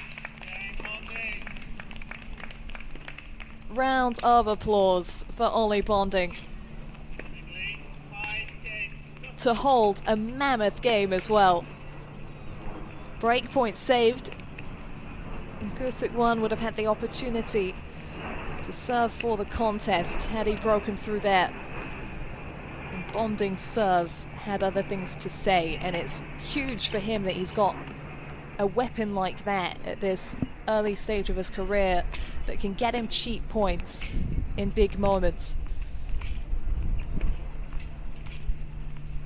That ace out wide to keep him alive, that was quite something. And Miles McLagan, who is coach right now, credits his attitudes. And some of the things he said about him that really stood out to me were, he said he's professional and he rarely needs pushing or motivating, and that is a rare thing to, I think, say of a lot of athletes, let alone athletes this young. Particularly in an individual sport like tennis, it's so easy to get bogged down when things aren't going your way and to be overwhelmed by the enormity of the task. But Bonding right now, right here in this match, showing his professionalism as we approach 2 hours of tennis and still haven't reached the culmination of the second set. This is a proper match. And it is the winner of the first set, Ben Gusic-Wan, serving to stay in the second.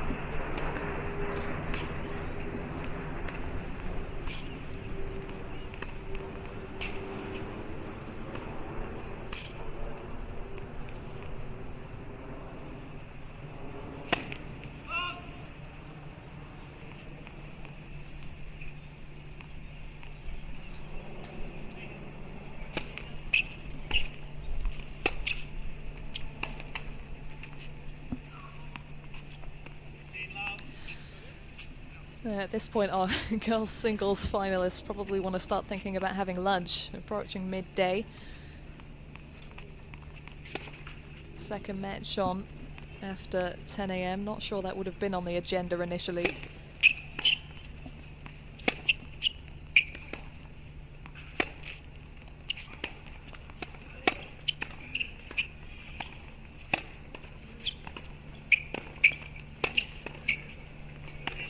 Great ball striking.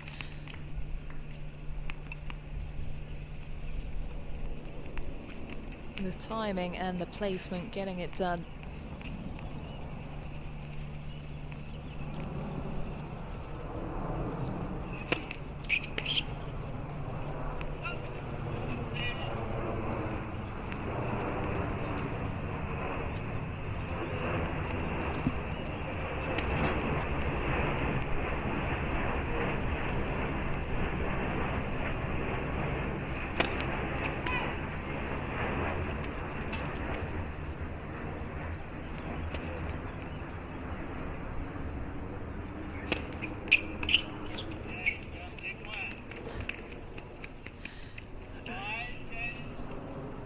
Well, when you looked at this one on paper ahead of the match, you were wondering what was going to give because at a slightly higher level on the junior circuit, Oliver Bonding's had a very strong year to date, a title to his name.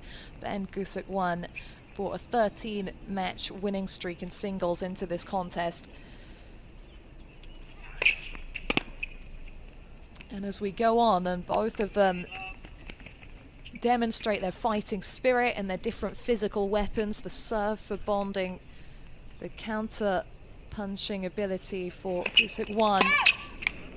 It's still hard to see what's going to have the final say.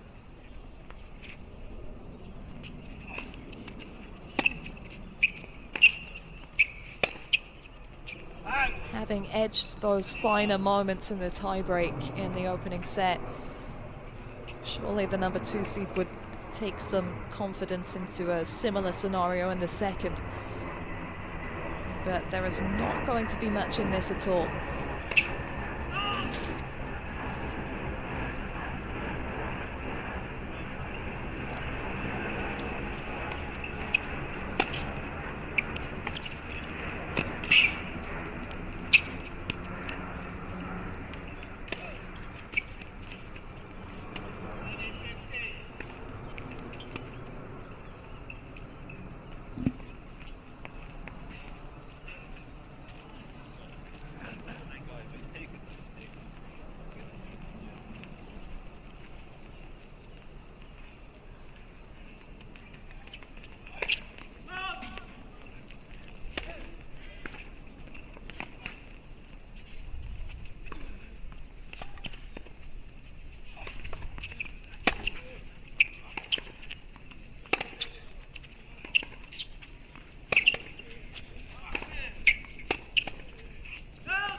Nearly 2 hours on court. I wonder at what point fatigue starts to factor. Ben Gusic-Wan didn't have a straightforward match yesterday against the wild cards, Zakaria Hamrouni, who took out the number 3 seed.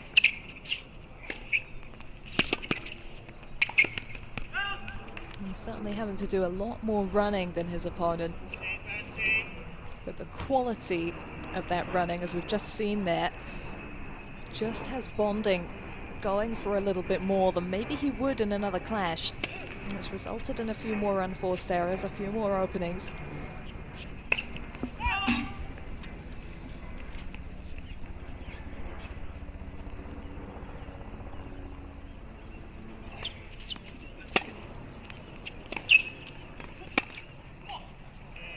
And great length of shot there from Bonding. Finding the fragility in the backhand side and taking himself 1 game away from extending this clash and taking it the distance. The last time he was in this position, his opponent held to love. We'll just have to wait and see here.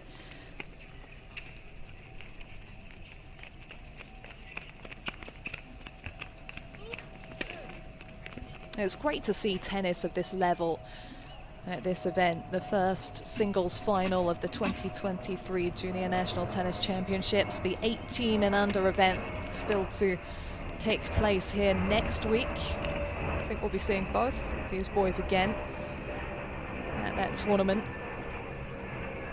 And the prizes just get even bigger. For the winner today, a guaranteed spot in the main draw at the boys singles event at the Championships Wimbledon this year. For the winner of the 18 and under singles next week, it's a spot in men's qualifying, which would take place on the grass courts here at Roehampton.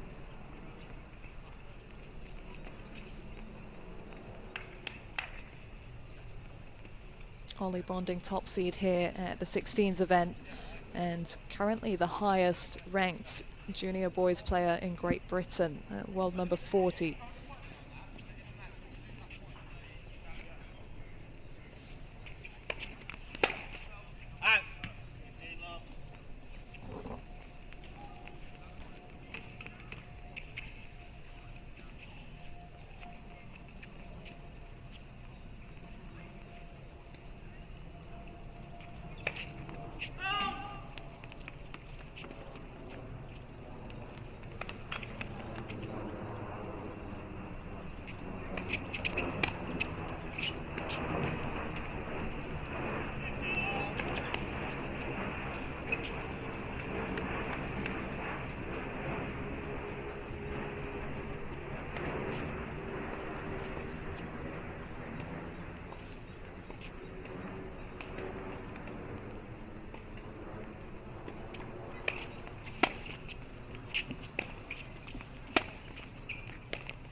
able to keep himself close to the baseline here, bonding, and he's just a little more consistent now, just a touch with the depth of shot, making it tougher for Gusic-Wan to counter. And a big second serve opportunity here at 15:30. Surely we'll take this from on top of the court.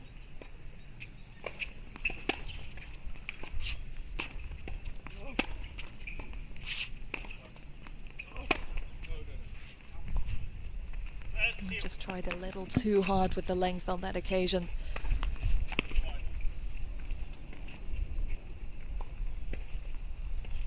The number 2 seed, alive by the skin of his teeth.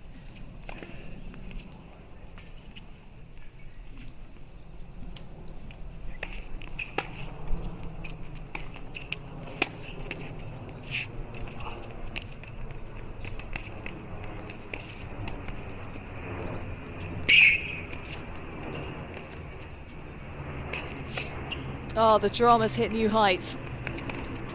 That point had everything, including a net cord,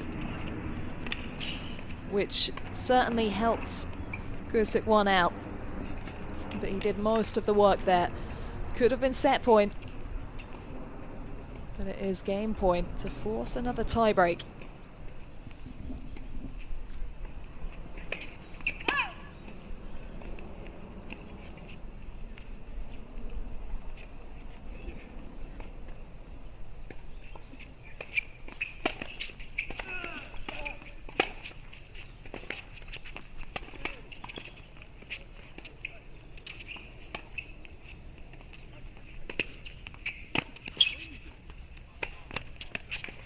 So well handled.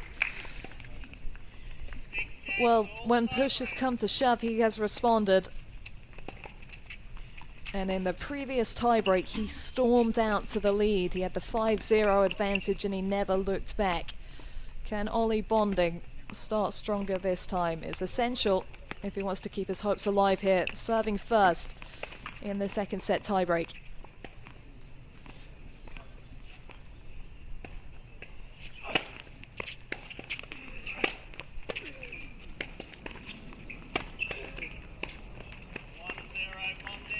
And that's already a much better start. We'll settle him in.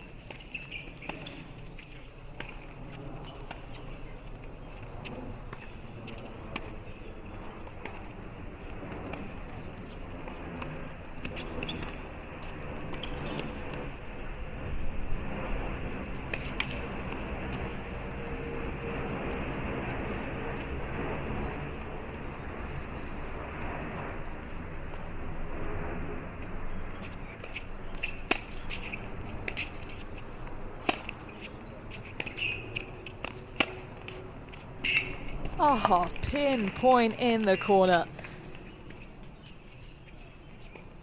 Talk about quality.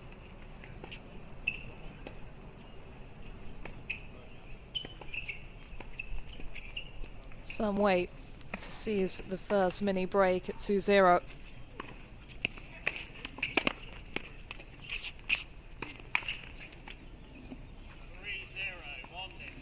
And it's deja vu, but it's in the other direction this time. And just as Bonding is aware of how that first set tiebreak quickly slipped away from him, Gusic-Wan knows that he's in danger of the same fate. Just a little loose with the forehand. Could be made to pay in this tighter scoring format.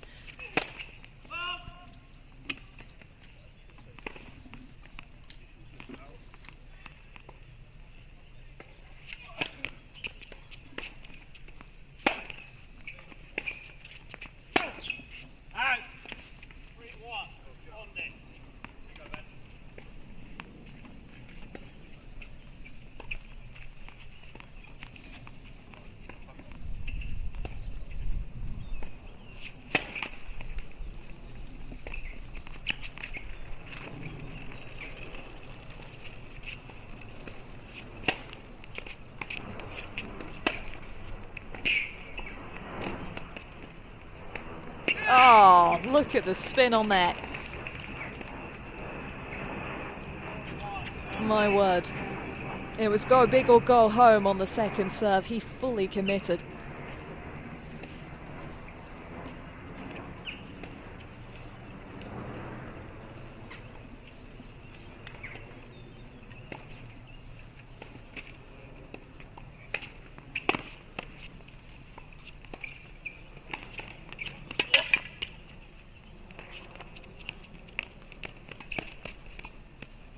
He's really controlled the ball well from above the height of the shoulder, has Gusic-Wan. Which is really important for him. Doesn't quite have bonding stature yet. The two of them still young.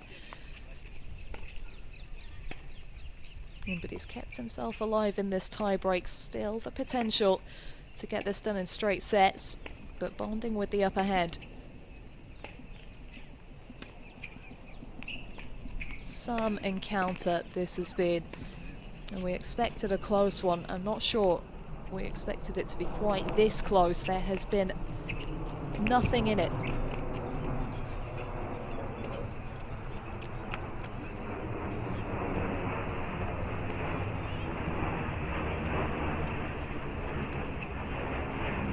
One of those matches where you start to think quite sadly about how there can be no draws in tennis, always a winner and a loser.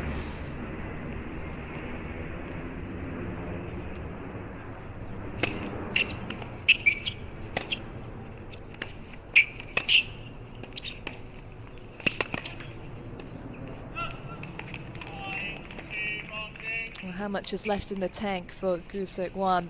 2 hours now of grueling tennis. He's worked so hard, and he's had his chances, but the lead is on the bonding racket now.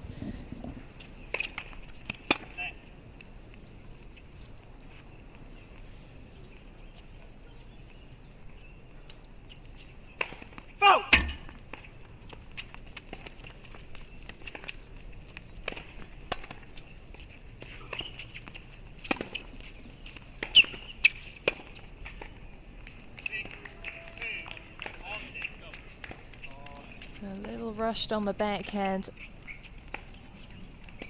And maybe the situation finally, for the first time, when he's been down, just starting to get on top of Gusic-Wan, because bonding has kept coming back.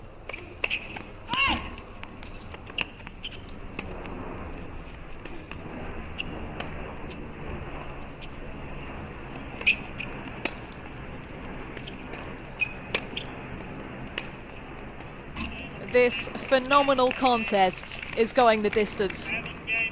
What an effort from the top seed. Ollie Bonding was 3 times down a set and a break. And yet he's taken the second set tiebreak, and a third set will decide the winner of the 16 and unders Junior National Tennis Championships for 2023. You're brave if you're making a prediction. I'm not.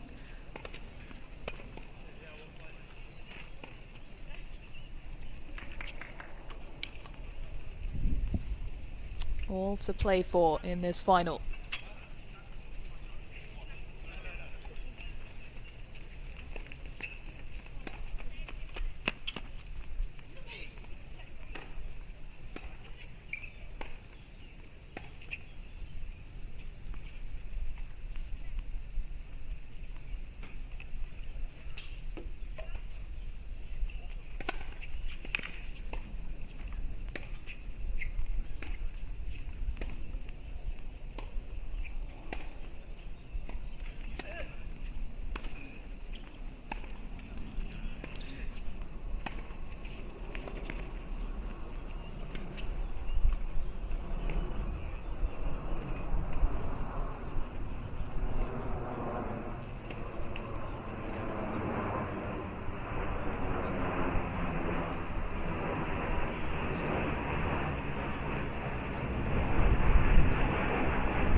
staggering to me that neither of them needed a bathroom break after the length of that second set. I did.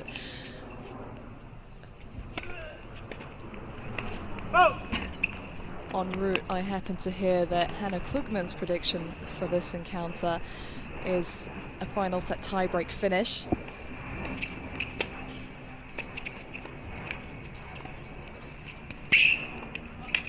Oh, crazy side spin, which would fit the theme of the match so far.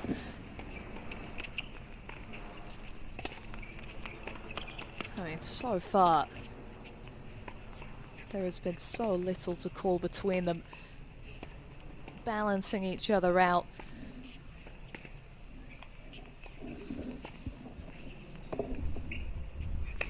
Oh!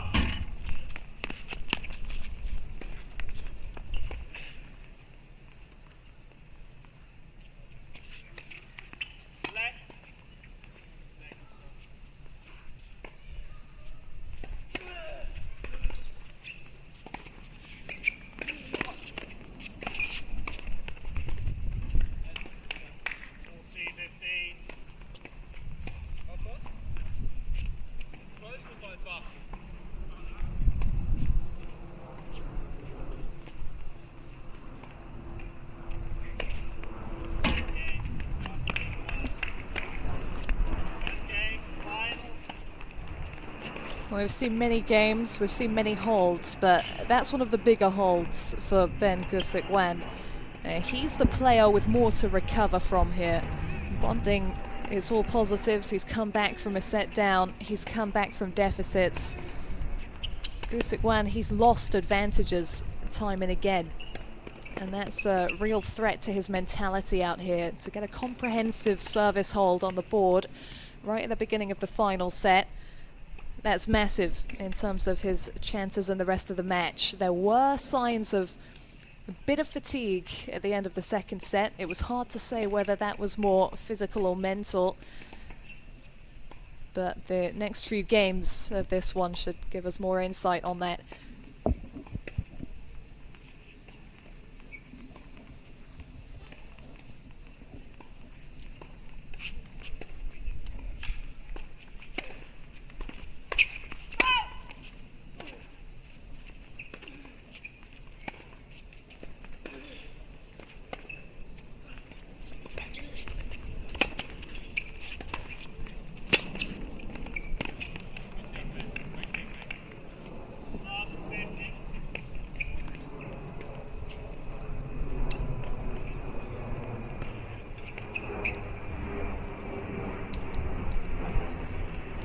He's been the first player to break in both previous sets.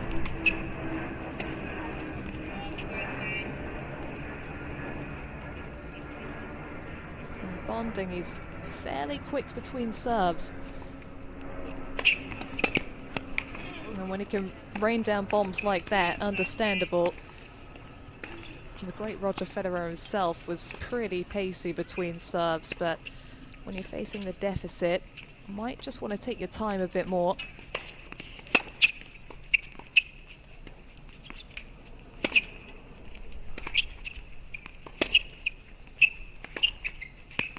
Nothing wrong with gathering yourself and your thoughts, but maybe Ollie Bonding doesn't want to overthink this one, because he's got an opponent today who's been consistently getting in his head with his court coverage. Up on the scoreboard again, double break point for Gusic-Wan.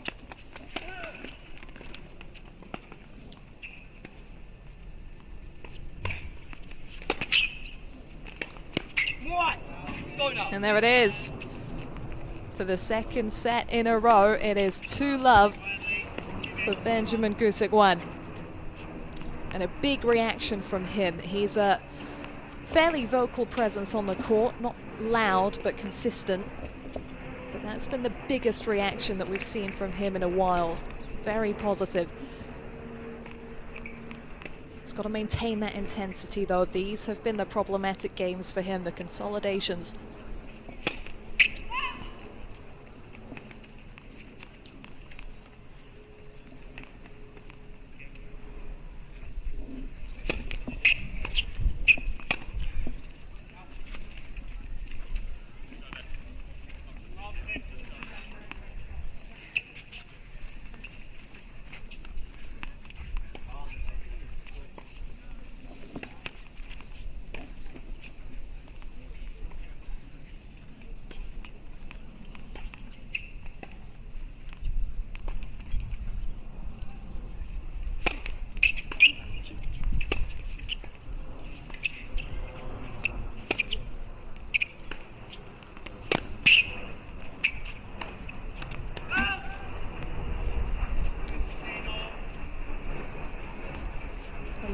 unfortunate there.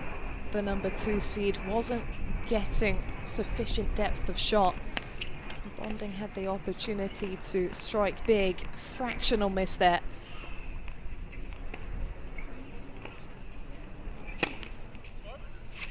One of his best serves of the contest there, though. Sharp, good swing out wide.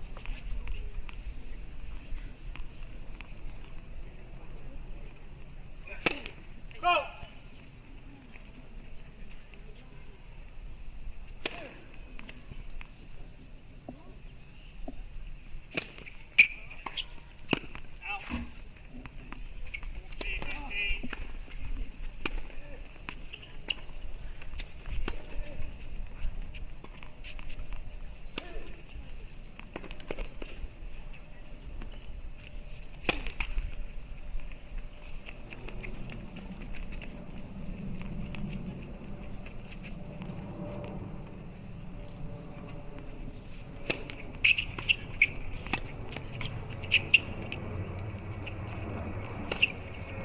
Oh, he'll thank the net cord, but that is a huge job well done by Ben Gusic-Wan. It's been a long time since we've seen that backup of the break. But it happens at a significant time in the deciding set of the final, putting him 3 games clear.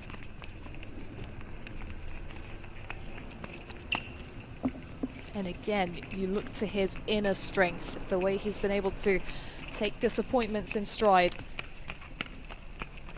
ITF Junior World number 150, but the potential to go so much higher before his junior career is done. Still 15 years old, so he's got a couple more seasons left after this one.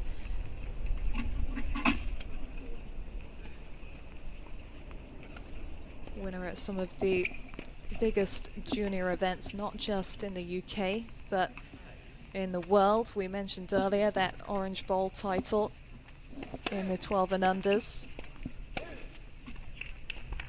Swimming with some bigger fish now, Ollie Bonding included, and it's a great test out here today.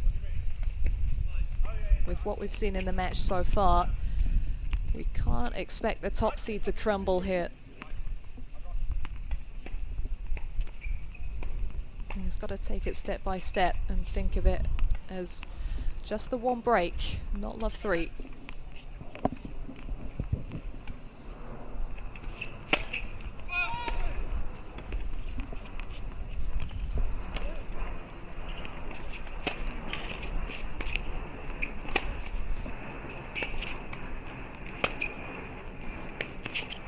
Oh, that's so smart. Totally unexpected by the top seed. He was committing to getting across to cover the backhand.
Big build up to that point.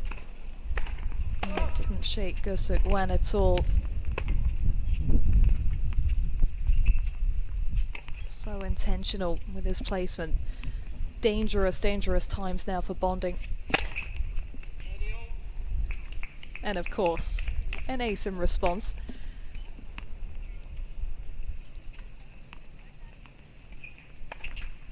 And that big one out wide has been a faithful friend today.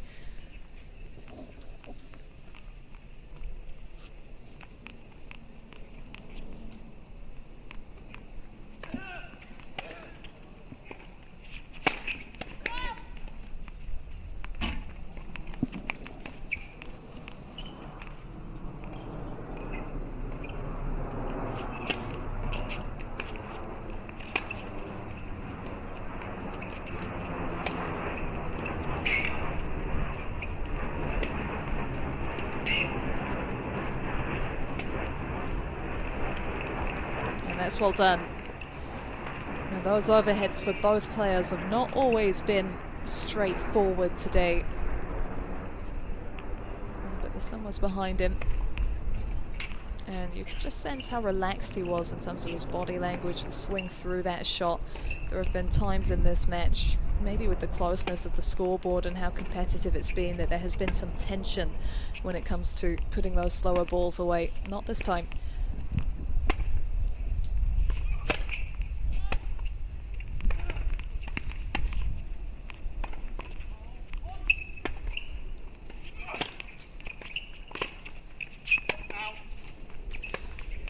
Look out, everyone. Ollie Bonding's on the board.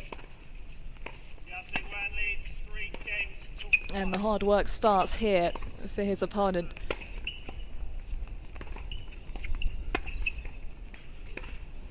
(3-1). He did lead by this scoreline in the second set. And it was then that he was broken back.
For the umpteenth time in this contest, that's a major response from Gusic-Wan. Mine would have been racing at love 15. Out. 40-15. As it is, Bonding once again maybe just going for a touch too much more than he needs to on the forehand. Was not ideal positioning up against his body.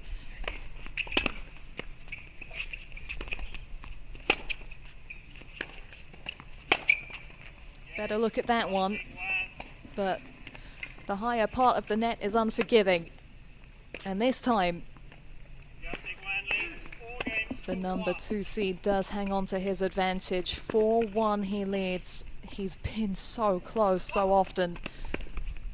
Could he finally be about to get it done? It's looking positive.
He's come through good time and time again, bonding.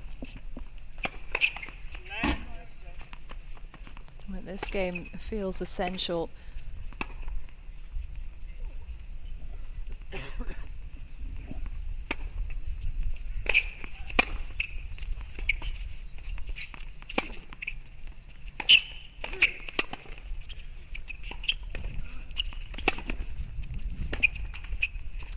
And at the same time, Love 50. Gusic-Wan probably feels like maybe he has a bit of a free swing at it. This is, by some distance, the biggest gap in terms of games won that we've had in the match so far.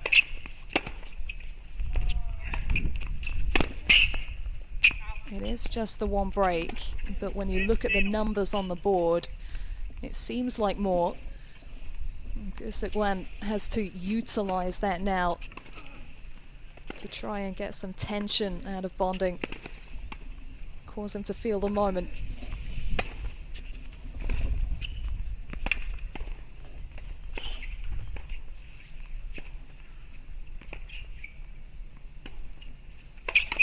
Left.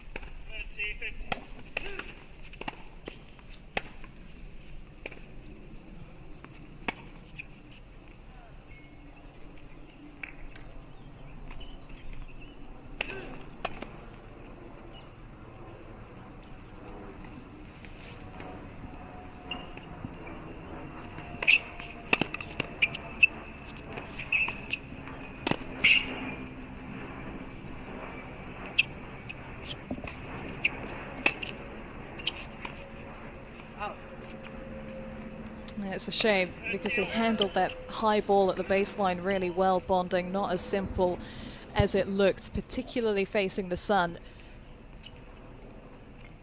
But that's Gusic-Wan for you.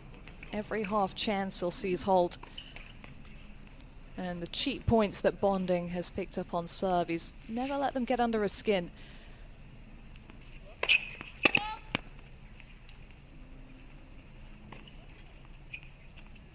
Massive moment, second serve, 30 all.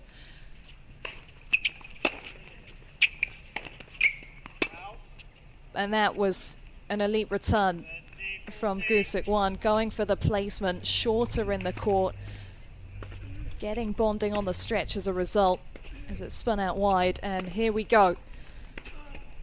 It all comes down to this, break point at 1-4. Saved with class.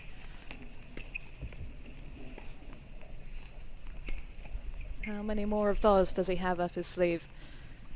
That wide serve has been pretty pristine under pressure.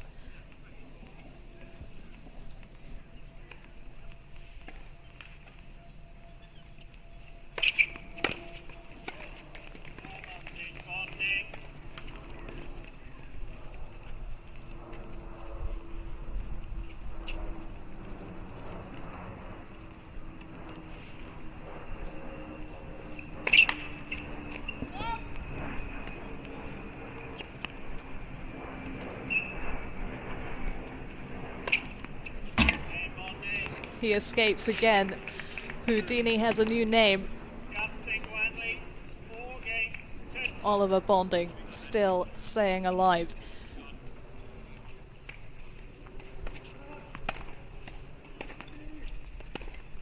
But it remains on the racket of Gusic-Wan, leading with the break, looking to come one game away.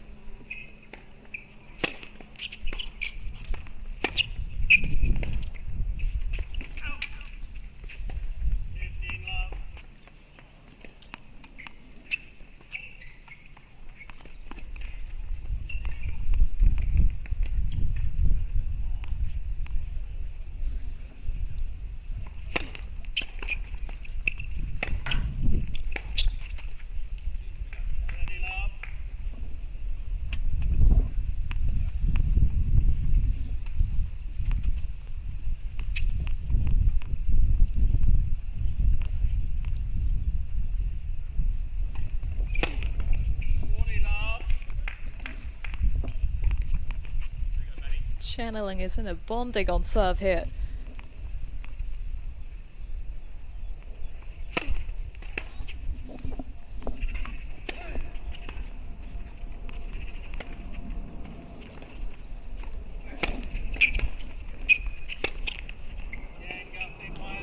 And it's the cross-court passing shot that has been one of the standout elements of his game throughout this encounter. He's been close often, has Gusic-Wan. But for the first time, he is one game away from the title. It would be one of the biggest titles of his career. It would put him on a prestigious roll of honor. Would join the likes of Jack Draper as previous winners of this event. Draper now well inside that top 100, considered by many as a potential player to have a big breakthrough this season, potentially see the realms of the top 20, maybe even the top 10. He's established himself quickly, and today we've seen that there is a lot of potential among the British ranks, even for players after Draper, who's still young at 21.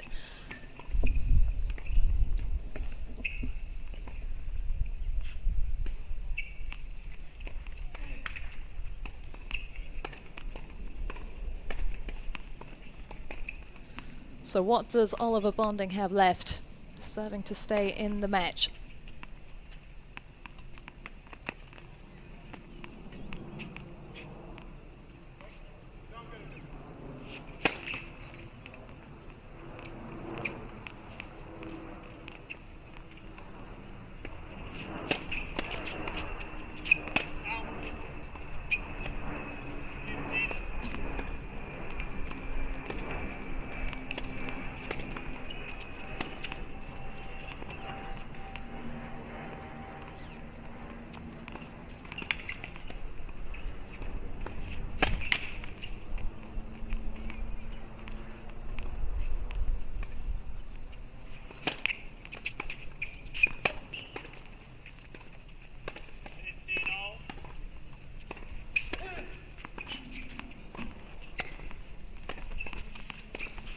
First set was the first set that he's dropped this week, Bonding.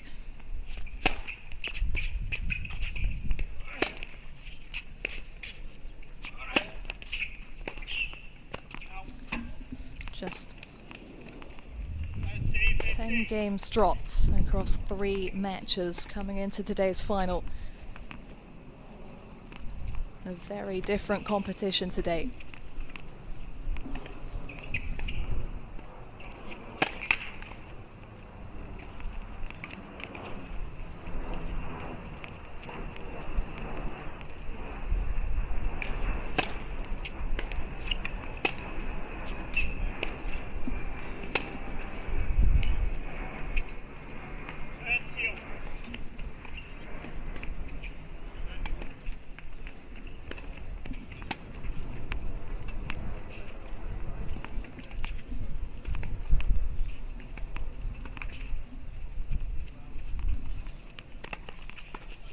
Two points away is Gusic-Wan.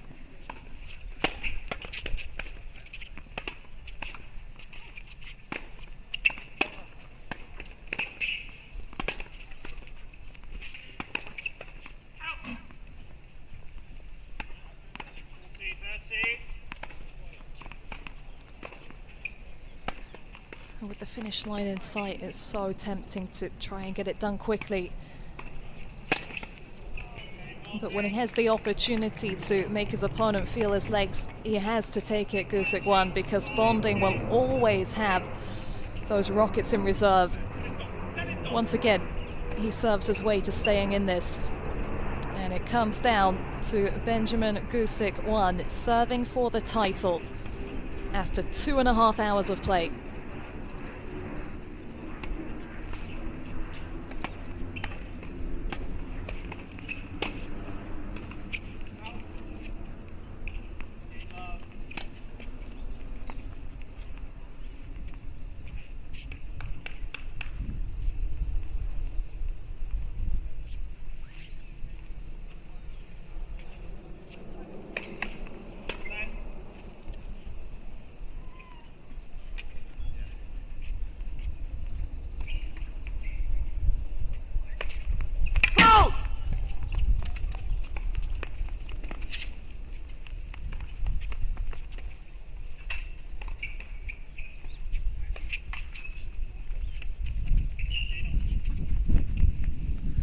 It's never straightforward serving it out.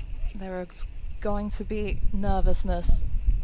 Bonding's task is to expose that. Wind picking up as well. Not easy conditions, blustery.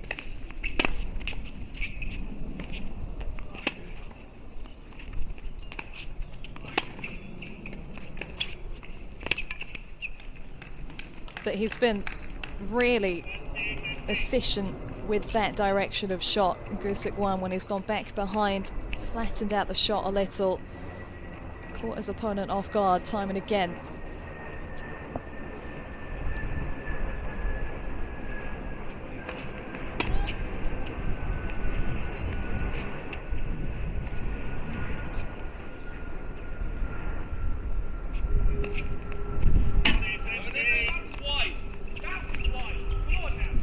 I'm not sure about wide. I think that was unexpected. Maybe resulted in Bonding seeing that ball differently. You know, it's tough to have concerns at a moment like this, because after the most impressive of battles, that serve does bring up double championship point.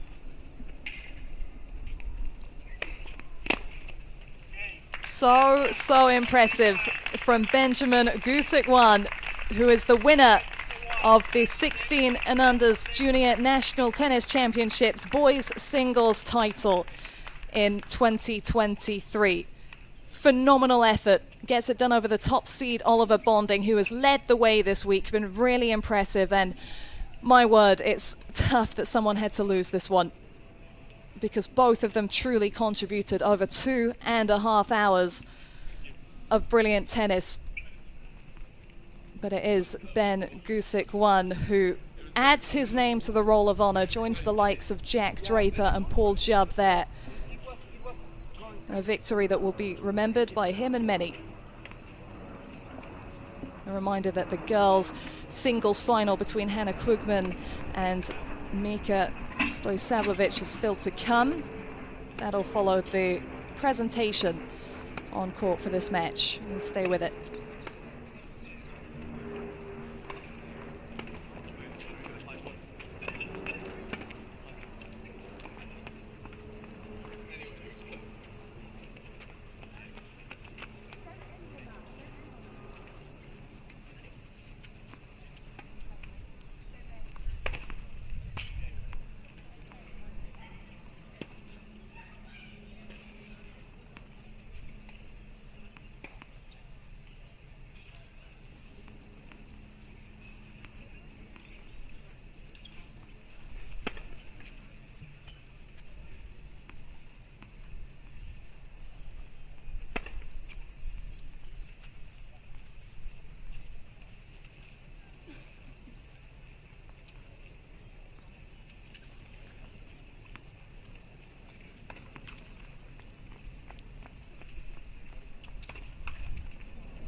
Ladies and gentlemen, I think everyone would agree that was an extremely high-quality boys singles 1600 final. Please show your appreciation for both our players, Ollie Golding and Ben Gusic-Wan.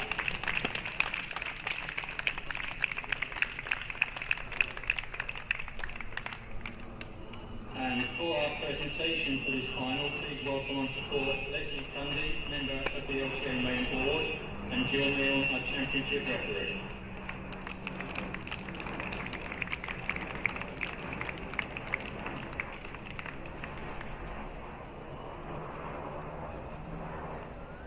So, to our runner-up for 2023, Oliver Bonding. Really impressive week from Ollie Bonding. World number 40, it's a career high for him. And before his junior career is done, surely much further to go. Just edged today in a seriously high quality final.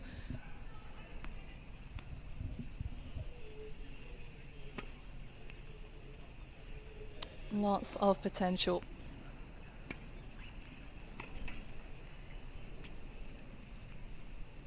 And to our boys singles 16 under champion for this year, 2023, Ben Gusic-Wan. The number 2 seed, but the number 1 player at the end of the week. Previously a winner in the 12 and unders singles events here at the Junior National Tennis Championships, and now a 16 and unders champion is Gusic-Wan. He is definitely a name to keep track of, and he will feature for the second straight year in the main draw of the boys event at Wimbledon. So that brings us to the conclusion of the first match of the day, over 2.5 hours in a brilliant battle. Still to come, stay with us. Hannah Klugman, last year's finalist, last year's runner-up, will be taking on Mika Stojsavljevic. See you shortly. Thank you to our team of on-court officials, our chair umpire Darren Michael, and our Wimbledon Championship ball crew team. Thank you very much for that match. Thank you.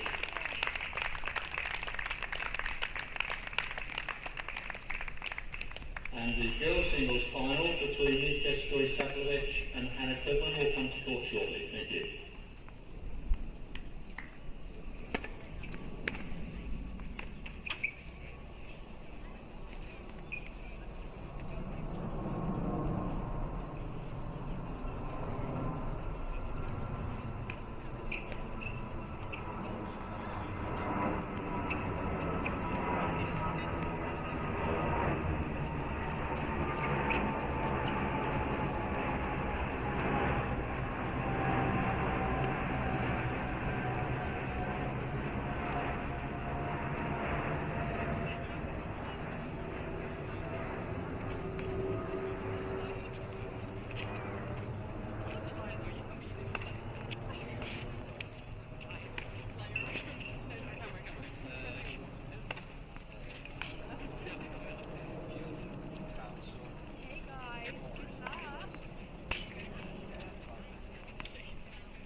So, ladies and gentlemen, for our girls singles final, please welcome onto court Mika Stojslavljevic.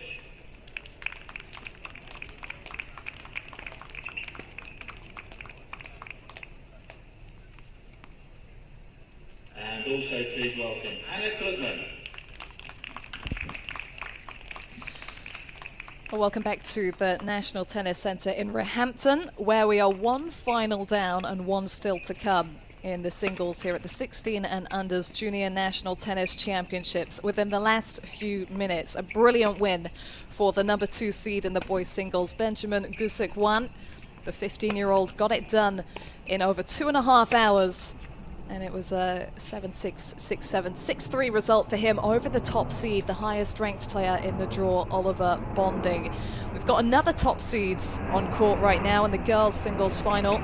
Looking for a change of fortunes is Hannah Klugman. She was the runner-up last year to Mimi Zhu, and this year she's the higher ranked player as she takes on her non-seeded opponent, Mika Stojslavljevic.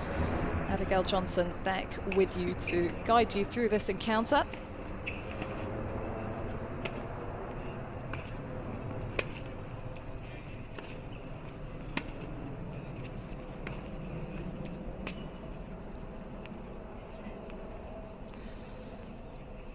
Bright day at the NTC. The sun has been out.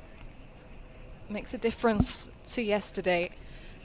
The rain drove us indoors. That wasn't a problem for Hannah Klugman, though. She absolutely sailed through her match in swift 6-love fashion, meaning she got it done outdoors.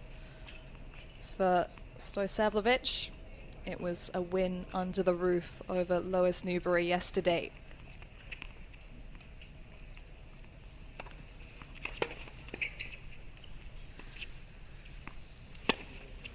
Big prizes on offer here at the Junior National Tennis Championships. I'm going to go quiet for a couple of minutes as Richard Joyner, courtside, gives you a bit of background on both players. Ladies and gentlemen, to the right of the umpire's chair is Mika Stojslavljevic. She reached the final this week unseeded with a 3-set win over Lois Newbury in yesterday's semi-final. She's age 14, the current junior world ranking at 265. Won the recent J100 in Loughborough, following on from the J100 Glasgow title in January, which is her 3rd junior ITF title overall.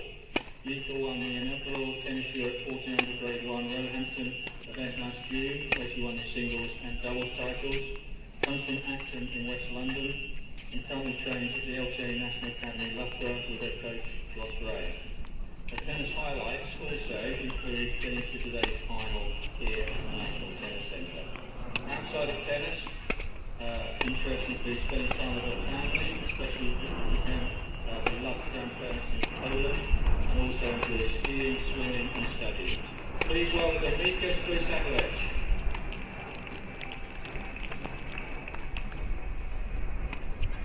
To the left of the umpire's chair is Anna Klugman.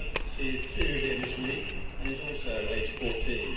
Has a current junior world ranking of 101 with a career high to date of 68, which she achieved in February of this year.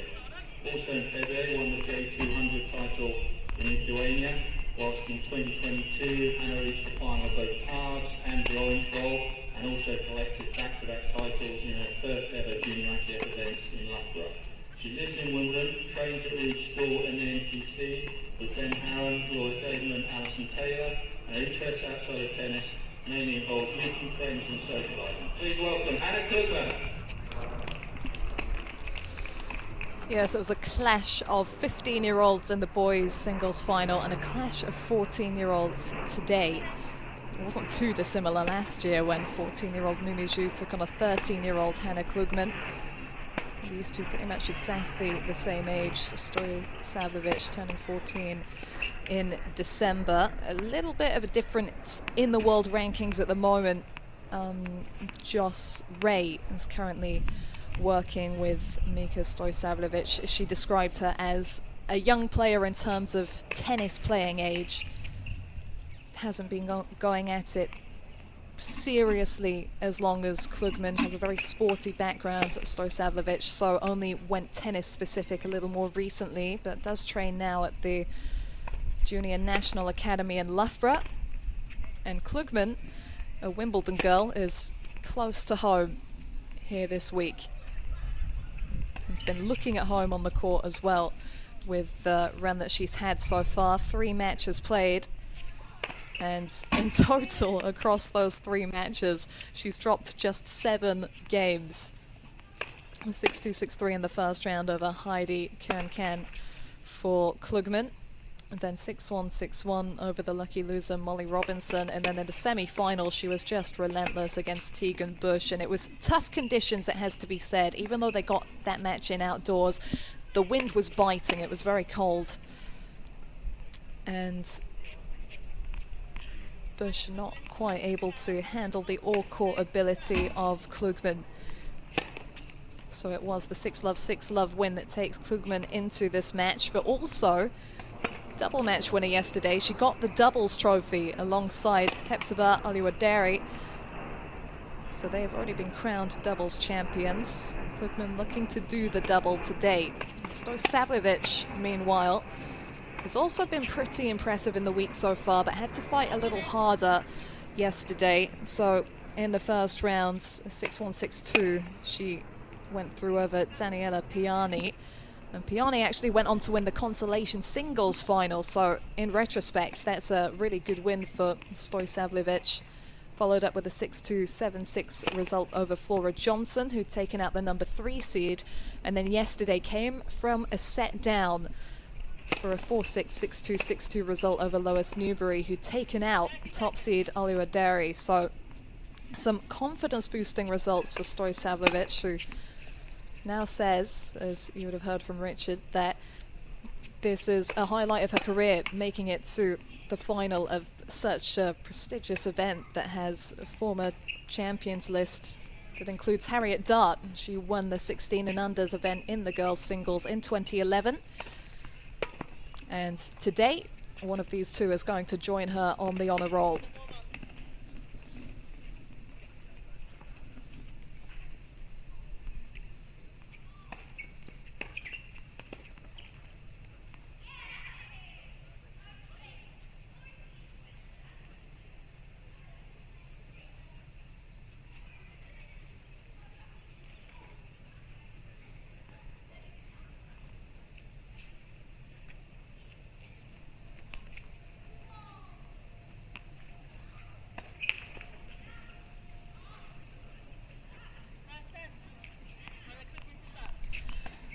So it's starting on the racket of last year's finalist. Surrey's Hannah Klugman getting things underway.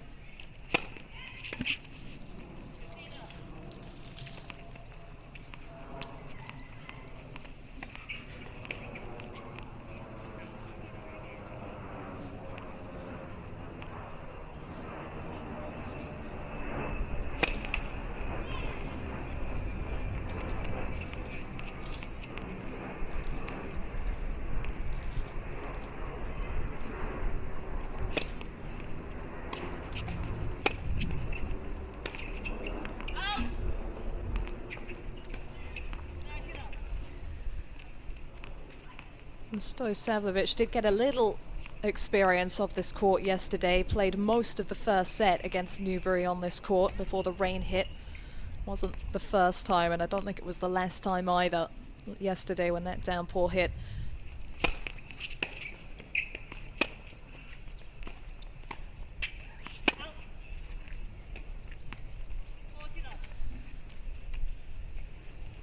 And it's going to be understandable if she takes a little time to warm into this match. Massive stage.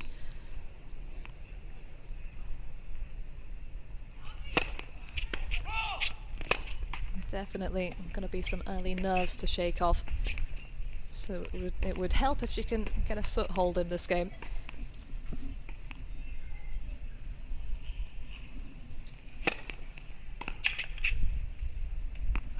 But Klugman says, not in this one. Hold to love for the Surrey player to get things underway. Nice big serve down the tee. I was speaking earlier to Laura Daegman, who's done a lot of work with Klugman recently, has travelled with her abroad. And she was talking about how that serve has developed and become a stronger element of Klugman's game. Those who tuned in last year and have tracked Klugman's very impressive rise over the last 12 months or so will know that she's a great mover and does brilliant work at the baseline, but strengthening that serve is just giving her more options. It's becoming a weapon, allowing her to be in control more often.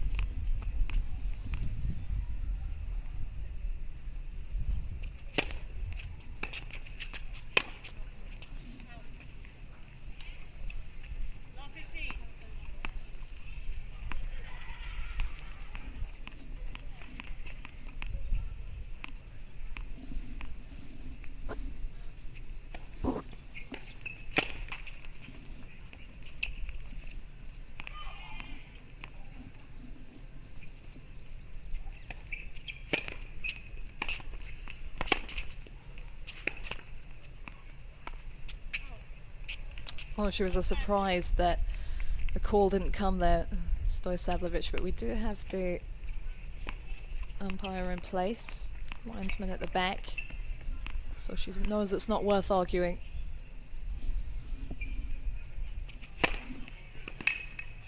And that's a good response. And she's got to readjust to the conditions outdoors and the way the ball is traveling. It can drop suddenly. Wind tends to swirl and pick up here as well, so there are the open air conditions to contend with that do have an impact.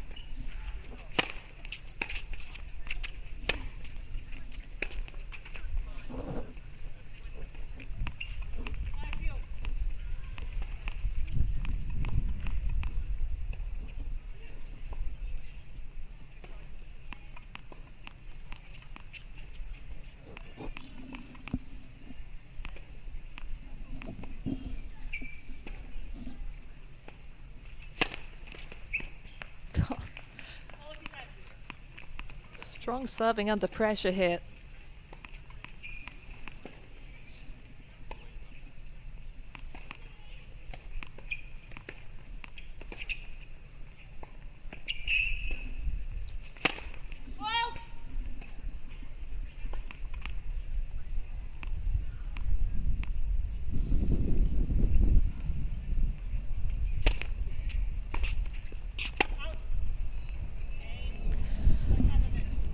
And there's definitely going to be tension at the beginning of this one.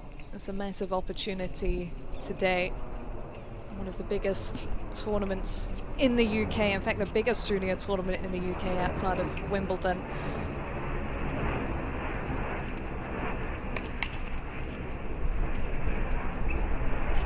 So hopefully Stojsavljevic now feeling ready for the ride.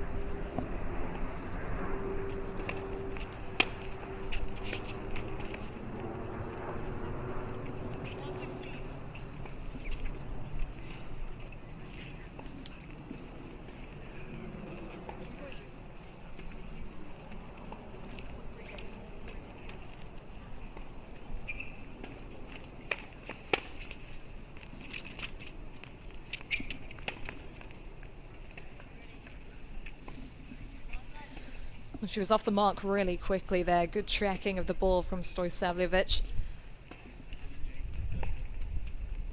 And now both players are on the board. The match is really on.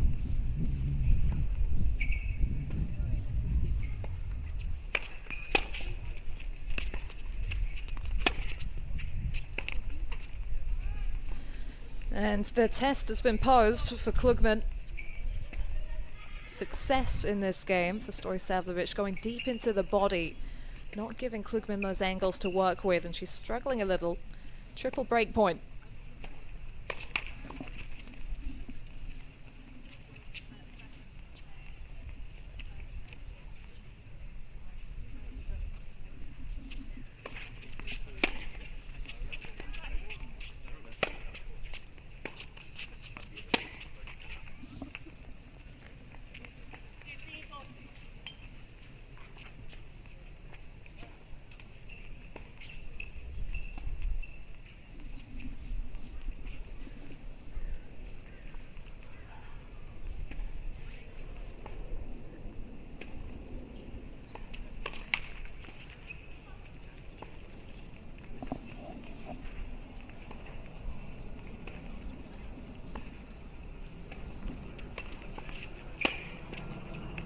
Oh my word, clean on the line from Stojsavljevic, and it's the non-seeder who gets the opening break of this contest.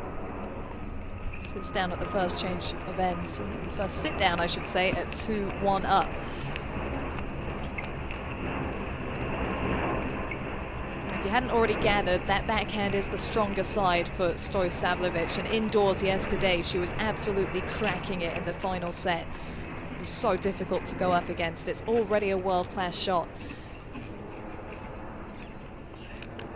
These two, I don't think, as familiar with each other as the two players in the boys' final just recently. Gusic-Wan and Ollie Bonding having already faced off previously.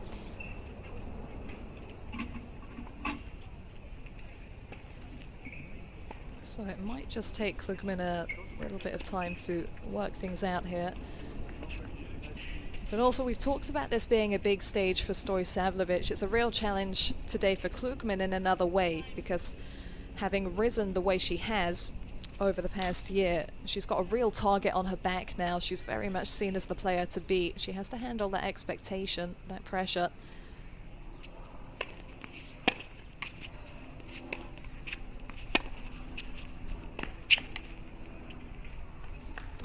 There's been a bit of a grading rebrand on the junior ITF circuit this year. What were previously J3 events are now called J100 events, representing the number of ranking points on offer for the win. And when Klugman won a couple of those J100 events back to back at the beginning of last year, well, in March last year in Loughborough, she became the youngest player ever to win a title at that level from Great Britain. So that put her on everyone's radars.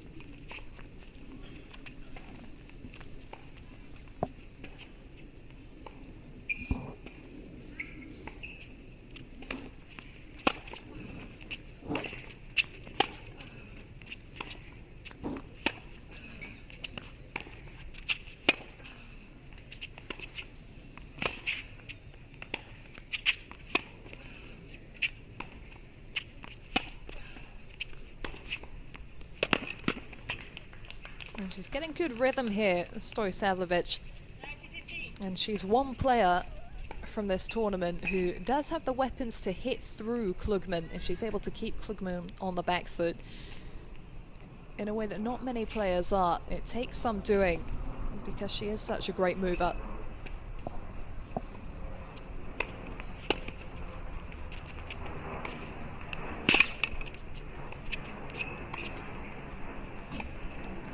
She's seeing her spots so sharply, so calm with the execution now.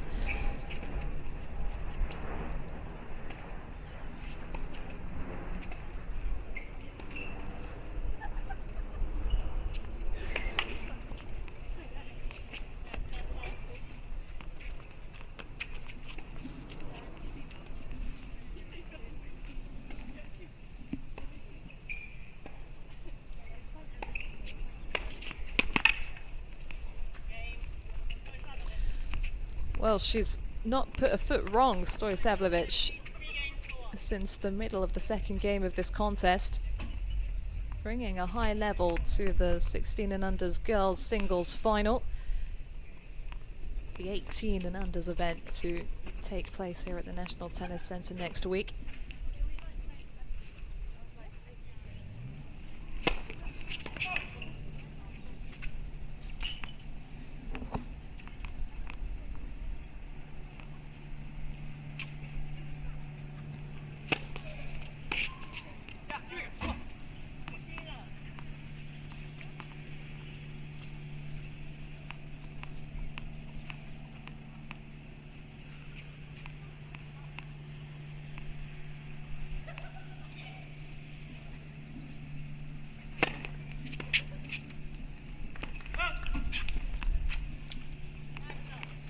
It was good to hear the positive.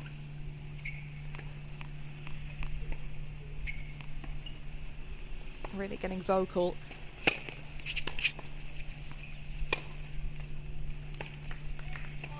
And that was something she spoke about at the end of last year in terms of development she feels that she's made and being more mature on the court, conserving and using energy in the right places.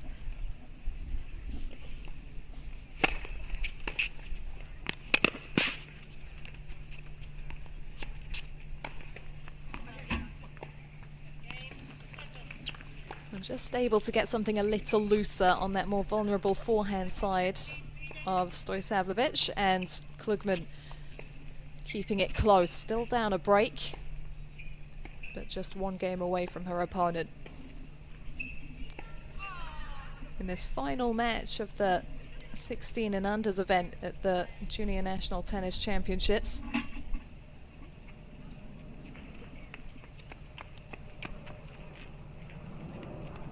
And several winners of this particular event have gone on to do big things. We've mentioned Harriet Dart already, recently named the Player of the Year, LTA's Player of the Year from 2022, a season during which she reached the 4th round of Indian Wells, tennis 5th Grand Slam as it gets called. Reached her first 2 WTA quarterfinals. 10 years ago it was Maya Lumsden who lifted the trophy. She's been ranked inside the world's top 250 in singles. Katie Dunn won in 2010.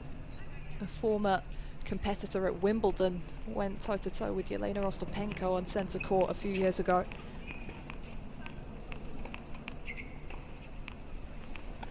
Stojsavljevic looking to keep running with the break of serve here.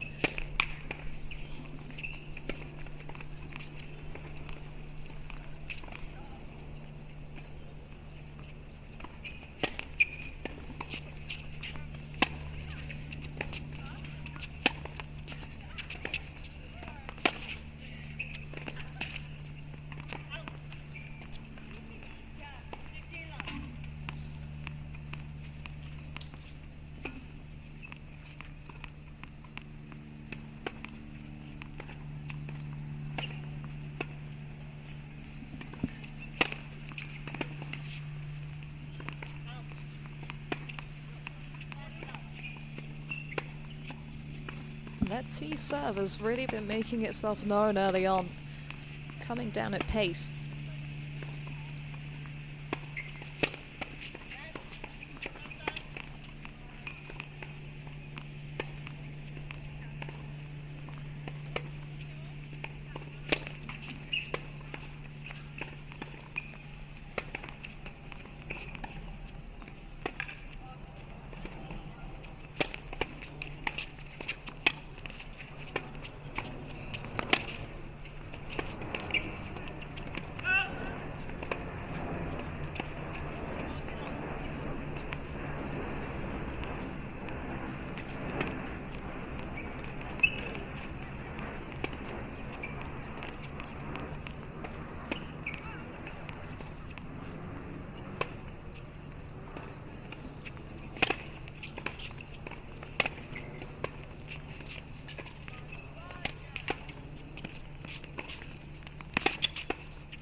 So confident dictating with the backhand. I think the one thing for Stojsavljevic that people around her know is that it just needs to be careful sometimes that she doesn't let the power run away with her.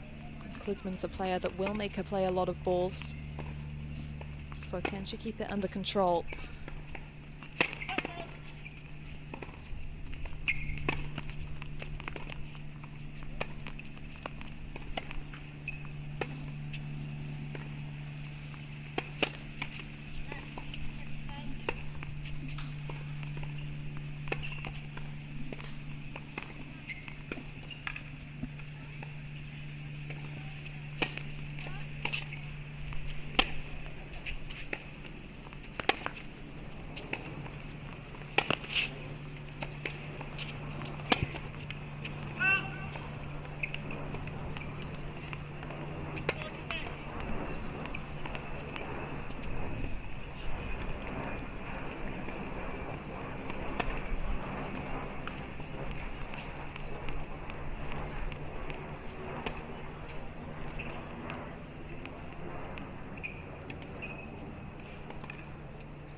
Oh, that's good work.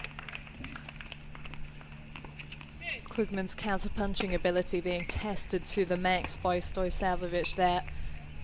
And that backhand slice just staying a bit shorter in the court, dying a little, forcing Stojsavljevic to do more work behind it to lift it up. And put the pressure on the placement that has so far been really good off the forehand side, just couldn't quite find it in the end there. From 40 left to deuce hit.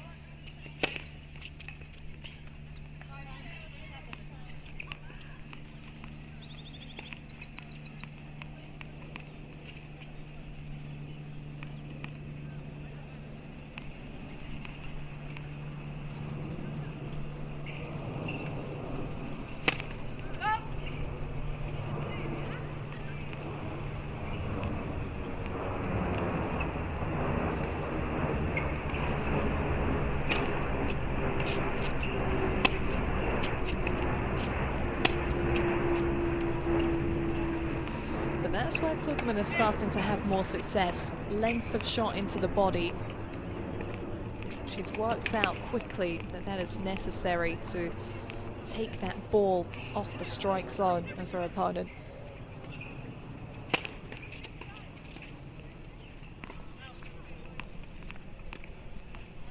In order to do that, she's first got to get into the rally. And the serve has been high quality so far from the non-seeder.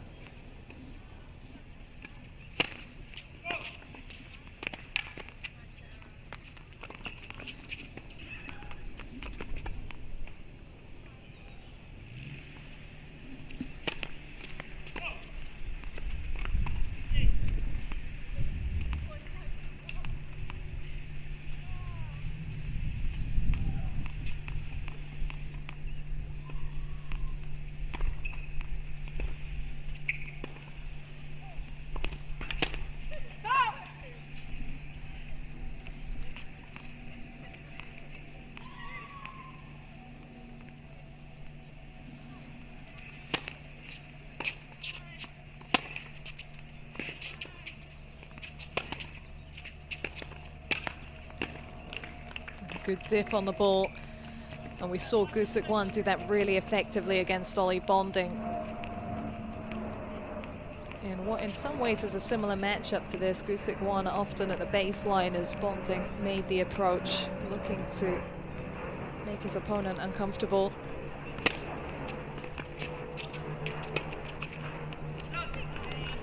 And that's a nice get on the return from Klugman at full stretch, able to make something happen. And giving Stojsavljevic another awkward ball. She got comfortable, the non-seeder. Klugman has actively made her uncomfortable there. Back on serve at 3-all.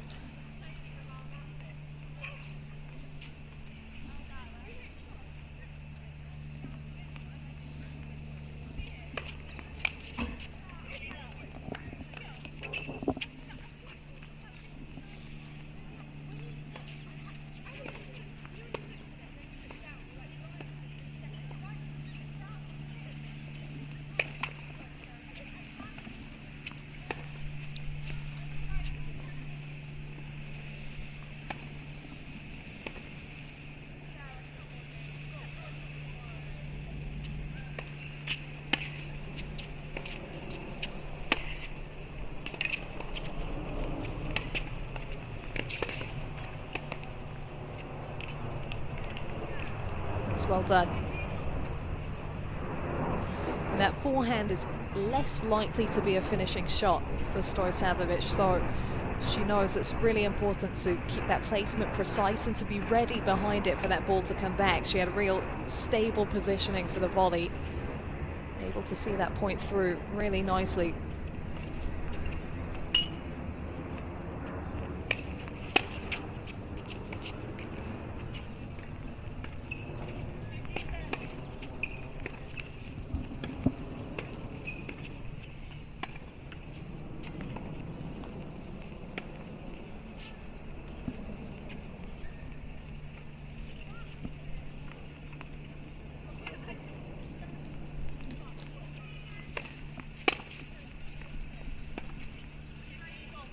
And she hasn't blinked. since being broken back. This is really well handled so far. Double break point to regain the advantage.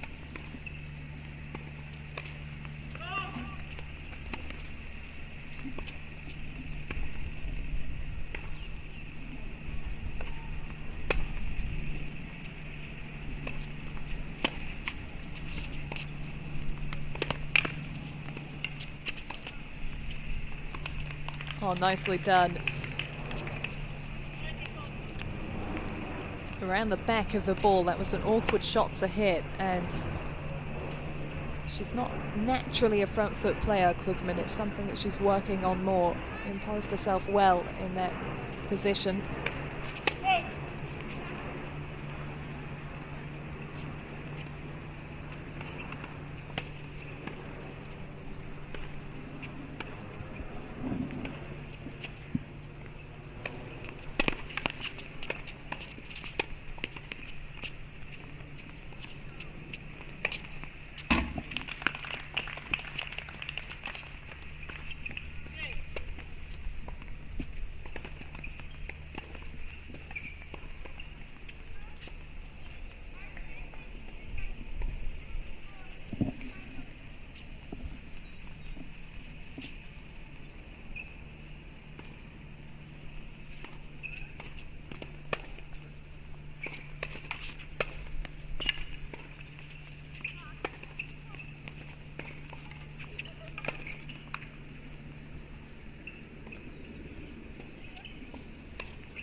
Well, she was playing a dangerous game, Klugman, several second serves in a row.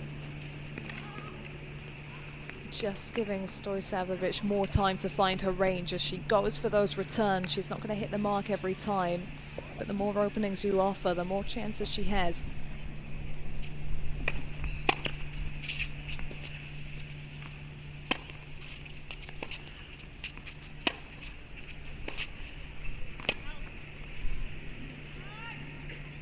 Got on top of that return like it was a second delivery.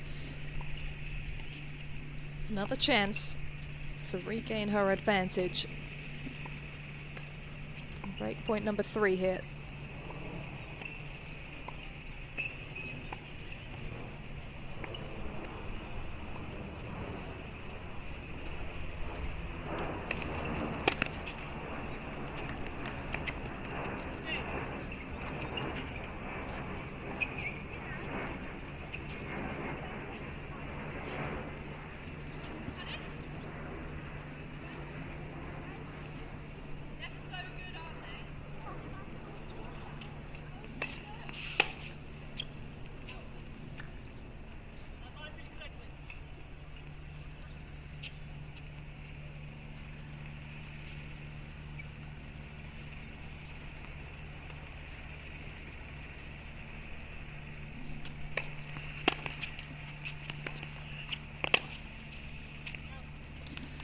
I eventually put the Stojsavljevic forehand under a microscope with her serve at the end of that game. Klugman just applying an extra bit of pressure to that wing and sneaking through.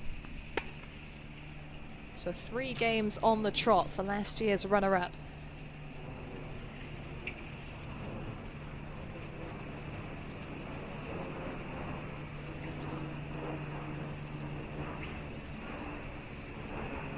We saw in the boys' final just recently a great display of potential, and everywhere you look on the girls' side of things, There is so much to look forward to in British tennis. The 18 and unders event next week is going to be so strong. Mimi Zhu will be back in action. Eva Shaw, who won both the 16s and the 18s 2 years ago, she'll be back. Talia Nielsen, Gaten B, Isabel Lacey, so many names. Ronna Stoiber that you can pick out as players that are worth watching, many of whom have been training at the LTA's National Academy in Loughborough. It's a big breeding ground for talent among the girls on the scene at the moment. That's where Mika Stojsavljevic trains.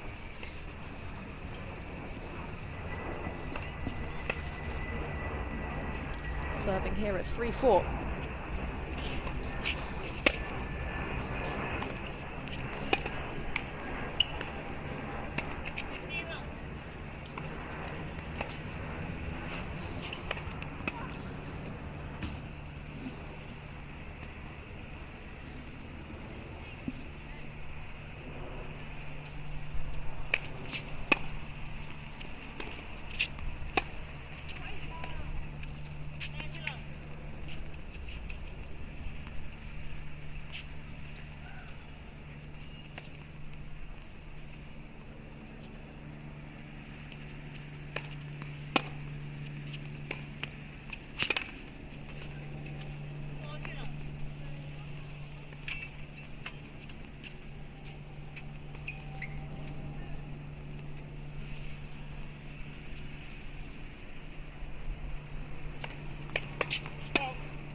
Jumped on that to slow things down.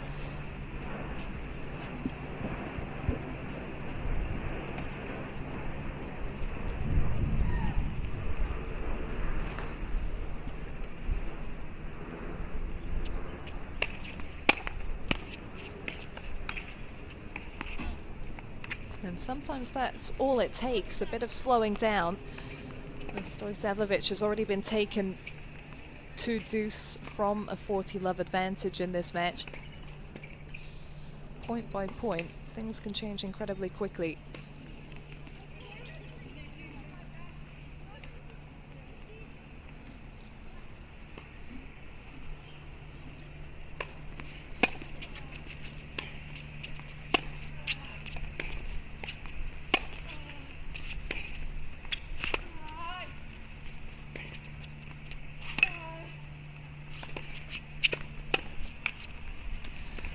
And that's a major hold for Stojsavljevic because she's also staring into the sun from that end, which has pretty much reached its peak. And you could sense that she was struggling a little bit with that when she caught the toss. So to be able to come through that game without the back and forth nature of deuce and the extra serves that are required. She's going to take that.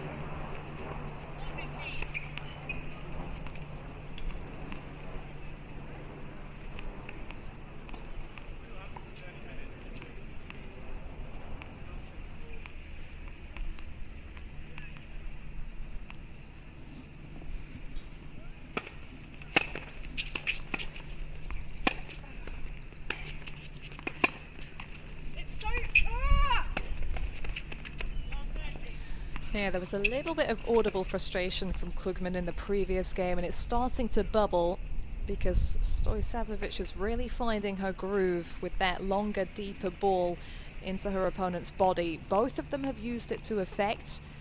And Stojsavljevic, though, is landing more of those blows and reaping the benefits on the scoreboard. Love 30 deficit here. Quality delivery in response.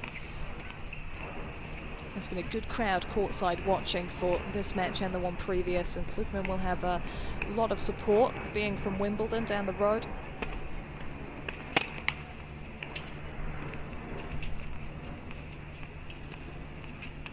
Has had mum Libby with her here this week.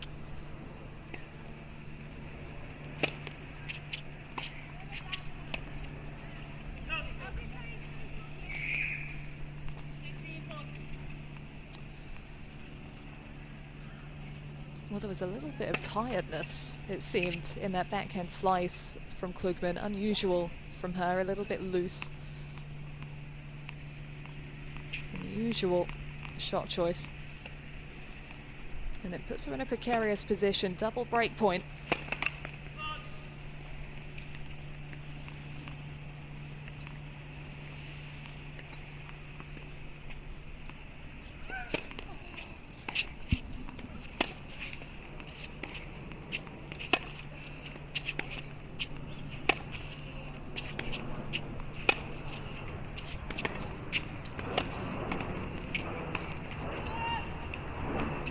Just tested the patience of her opponent. Now, one area that Klugman will back herself in this particular clash is that forehand to forehand cross-court battle. Has faith in her own consistency and maybe her opponent's eagerness to pull the trigger as well.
Not so fast. It's a significant game, this. Whoever wins it comes one game away from the set. And if it's Klugman with a hold of serve, she has a real opportunity to take a swing on the return, with Stojsavljevic no doubt feeling a little tighter.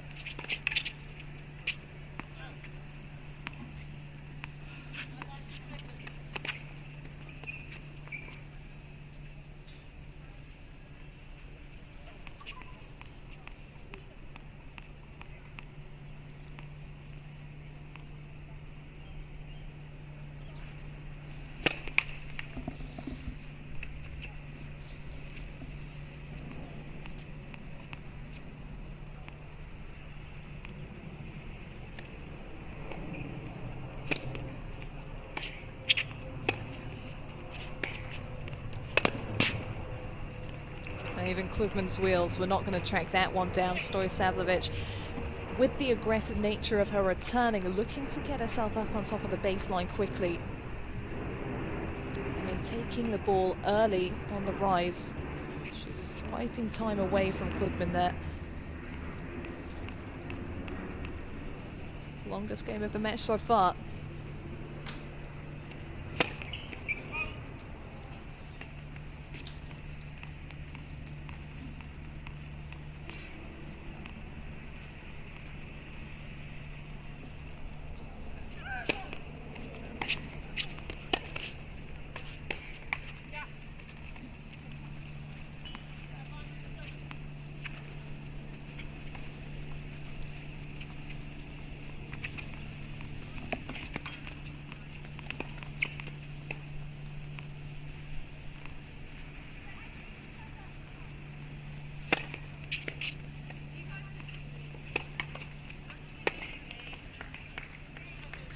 She does steer herself through. How significant could that prove to be for last year's finalist, Hannah Klugman? 1 game away from the opening set. It was at this point yesterday against Lois Newbury that Stojsavlovic's match was paused and then moved indoors, and she was broken upon resumption. However close things have been, the mentality does shift when you're at the finish line, when you know that there is just 1 game between you and it. So Klugman will look to make some difficult balls and force her opponent to think about the situation at hand. Big day in the girls singles final of the 16 and unders Junior National Tennis Championships. The 2023 swing now up and running. The 18 and unders to take place here at the National Tennis Centre next week. And then other events still to come later in the year. But the biggest prizes on offer here for the winner of this match today. There is a guaranteed place in the main draw of the girls singles at the Championships Wimbledon this year.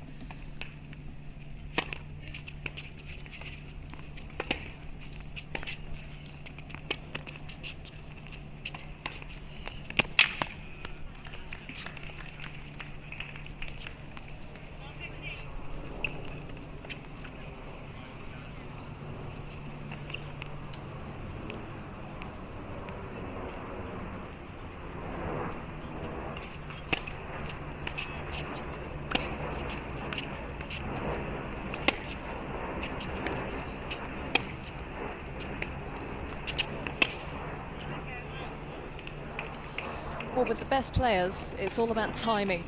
Everyone can hit the ball. Everyone can bring a good level of tennis. That's why they have a world ranking. But when do you produce? And Klugman has that champion's instinct of when to be present.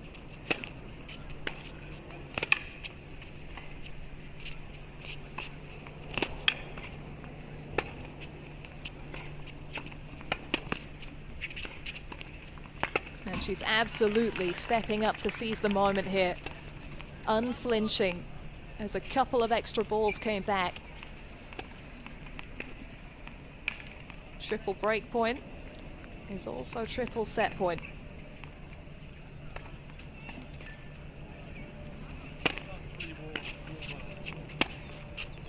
And there it is, quick as a flash. Well measured forehands of Hannah Klugman getting the job done. A break of serve seals it. 6-4 she leads, 1 set away from the title.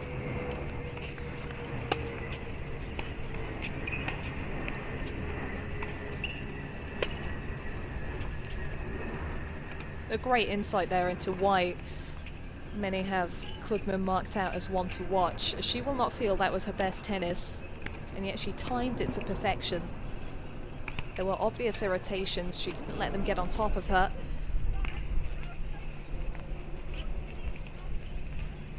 Fought through that big hold of serve for 5-4 and charged through the door from there.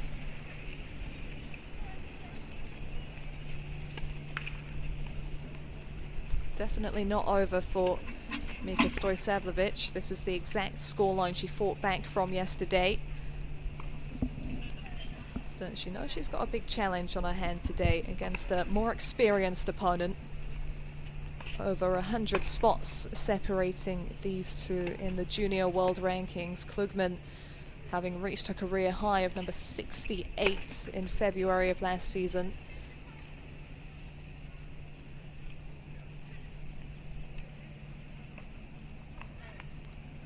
Last season being her first on the ITF junior circuit full stop. Klugman, she had success from the offset. Impressive how she's been able to take it all to date in her stride.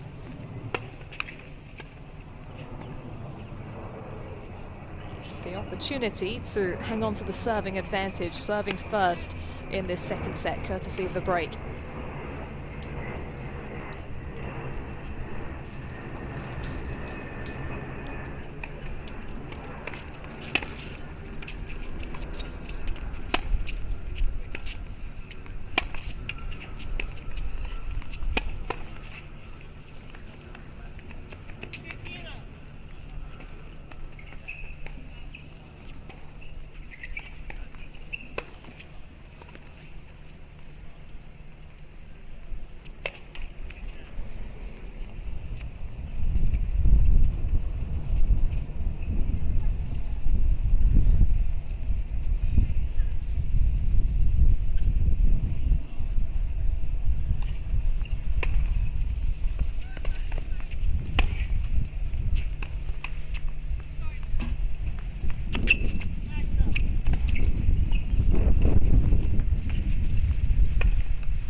Now you might even be able to hear the wind picking up. It's getting quite blustery.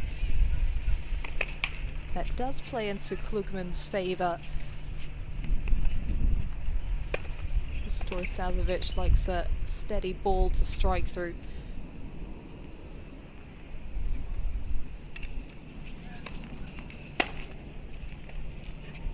As seen from the height of the bounce, cracking through that.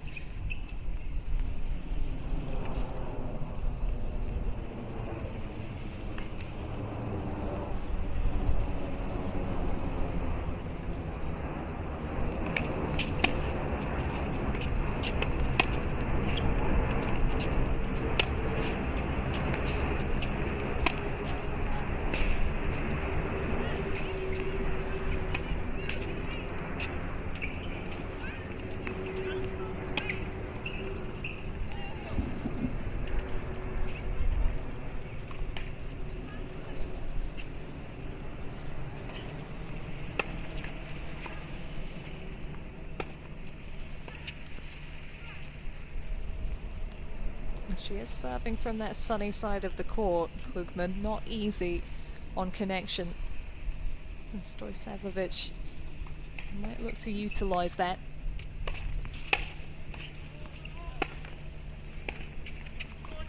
But in the hotter conditions of the early afternoon, and that ball kicking up to effect.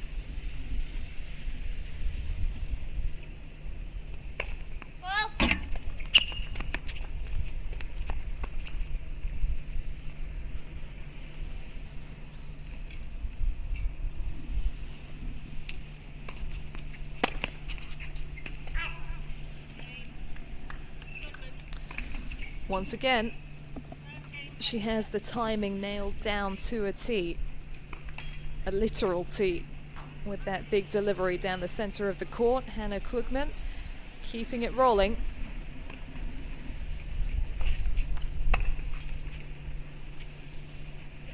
And she was 3-1 down, Klugman, in that opening set.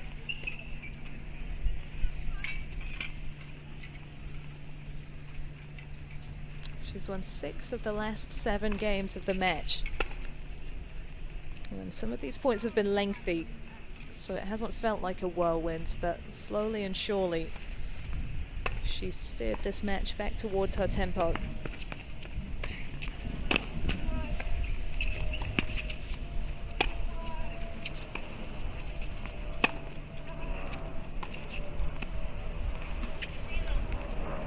That was very good insight from Stojsavovic. She did nail the sideline there, and just taking that length off the ball, that's the kind of thing that was causing Klugman problems early in the match.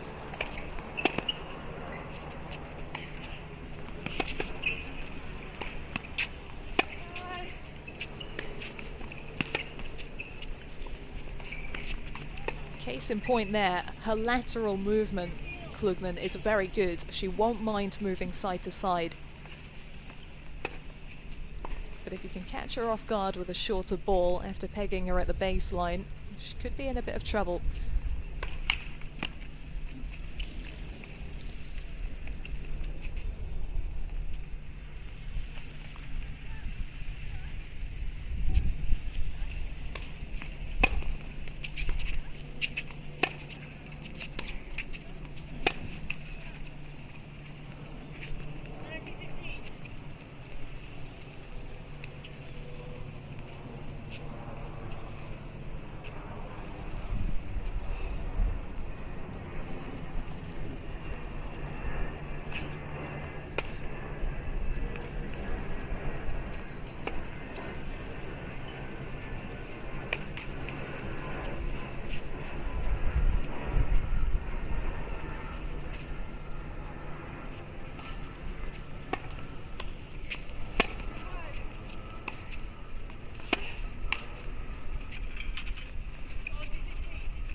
Yeah, that depth quickly into the backhand side is effective.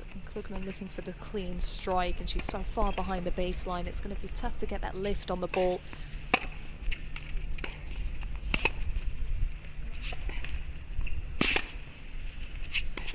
The backhand slice, a much smarter defensive option when she's on the receiving end of that length into the backhand wing.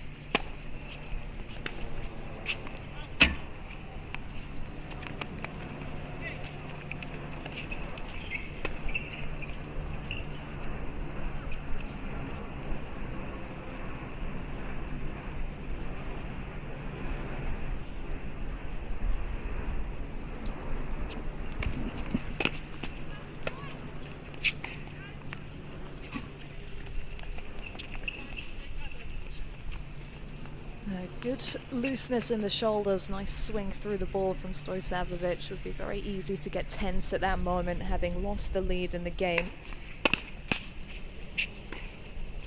She's been there a few times in this match. She may yet be there again.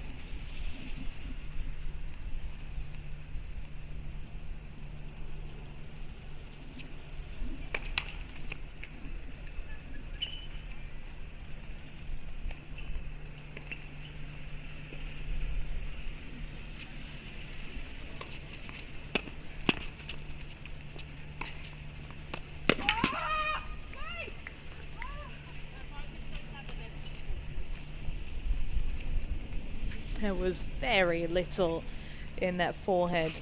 Must have caught the very outside edge of the court. And again, it's that slightly sharper angle.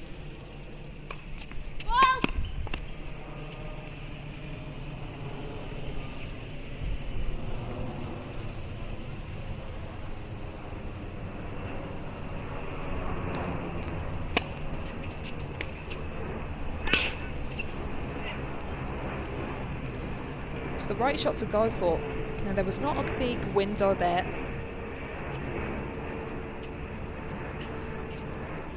But looking to wrong foot Klugman, looking to land that ball a little bit more shallow in the court. The intention is good. She's just got to time it right. Not always happening for her at the moment.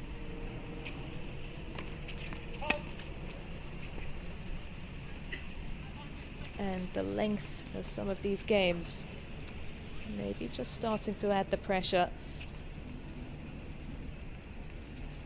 Klugman with the break point here, looking to make it 4 games in a row.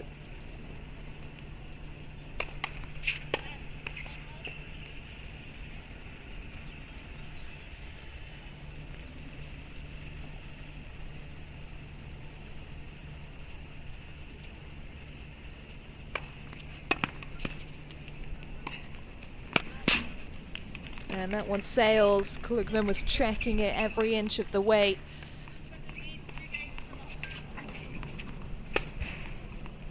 Had the pressure on from all angles. Now it is reflected on the scoreboard. Klugman serving to consolidate. 2-love with the ball on her racket.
forehand gets stronger and stronger from the Klugman side of the court.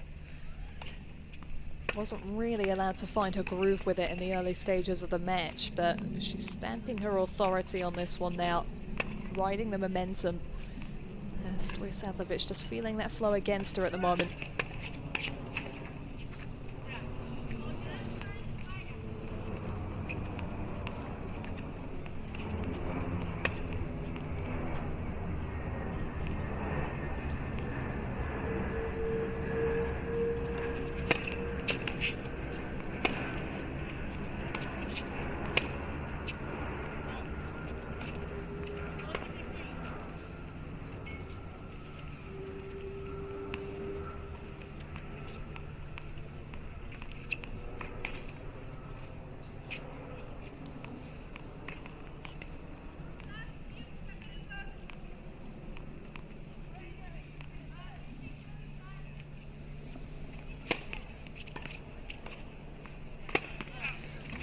And there it is, a healthy consolidation for Klugman, making it 5 games on the trot.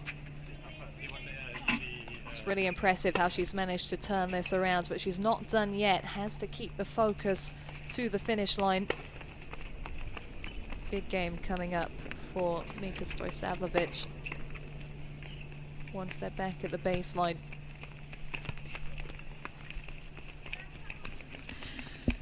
She's the youngest of 4, Hannah Klugman. She's got 3 older sisters, and it's a little bit of a theme within tennis, particularly in tennis playing families, and I think all Hannah's sisters played to a degree. The younger one tends to come out on top. We've seen it right here at home with Andy Murray getting to the top of the singles rankings, although of course Jamie did at the same time rise to the top of the doubles rankings. That was quite something. We've seen it further afield. Serena Williams, obviously, as the big example, following the footsteps of Venus.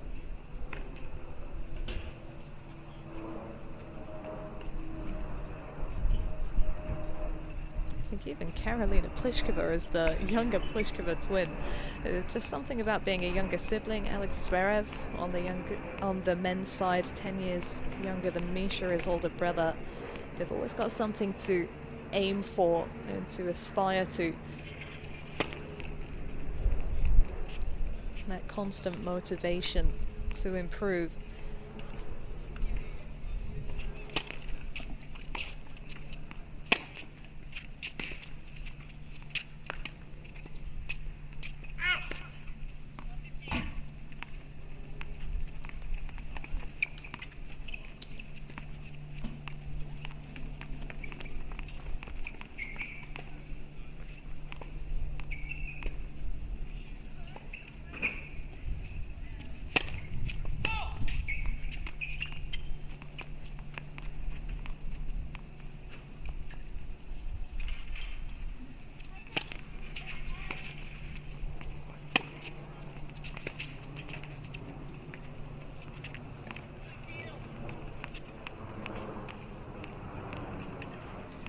Great accuracy with the serve. She has the opportunity just to take a couple of extra breaths, take her time.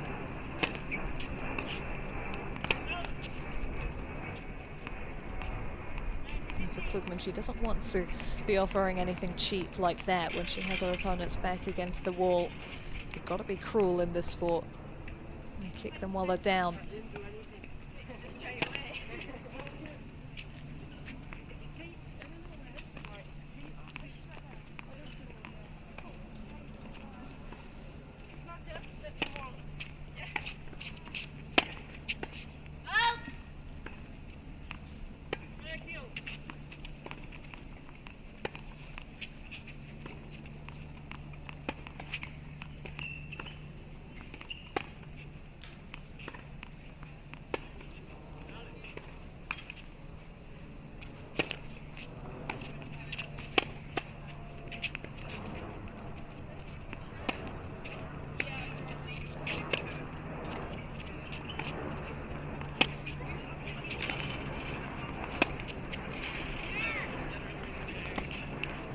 You've got a feel for Stojsavljevic, because at the beginning of that rally she was making the right moves, but she didn't fully commit to the net approach. It just left her hanging in the mid-court.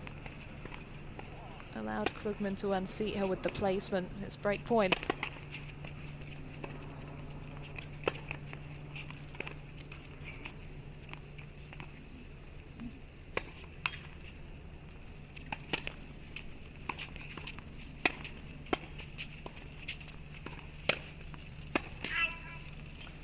And signs in that game that Klugman has very much got herself inside her opponent's head.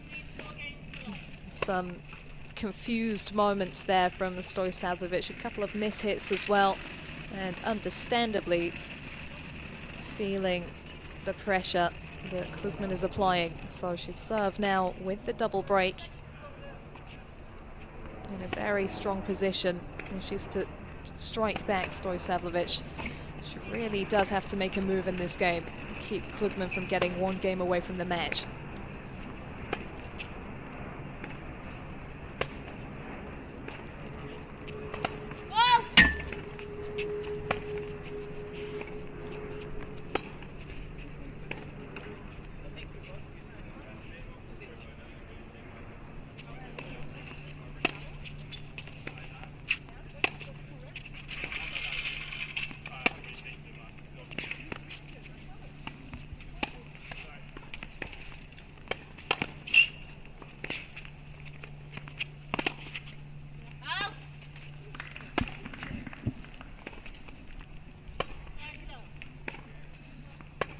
Very possible that Stojsavljevic is just starting to feel the weight of the week as well. It's been a long week of tennis, a successful week of tennis. Might have exceeded expectations she had for herself by reaching the final. It has to catch up to you at some point.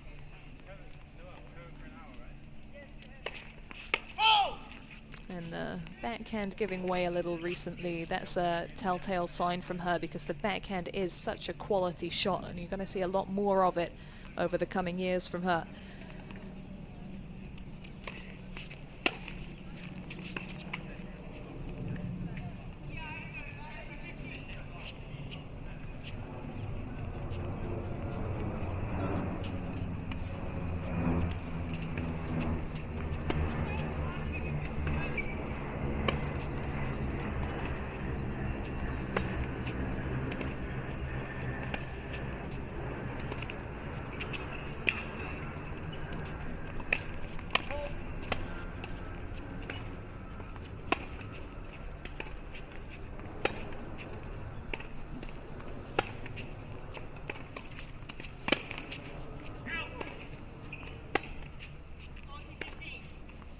They're the points that make the difference.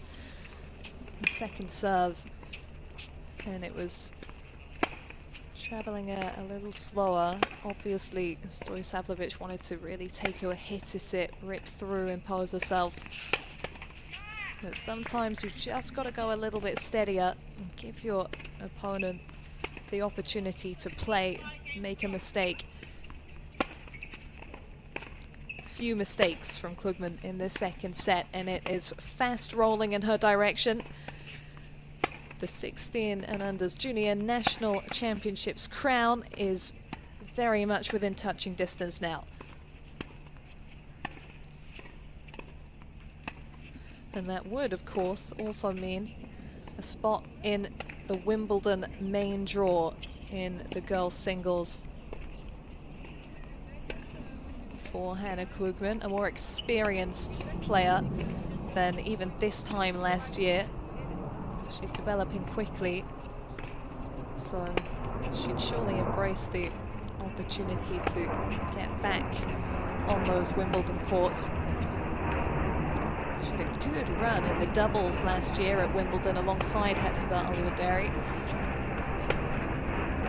Won the 16 and unders doubles title yesterday, and at Wimbledon last year made it to the quarterfinals, lost only to the top seeds. Made her debut in the girls singles as well.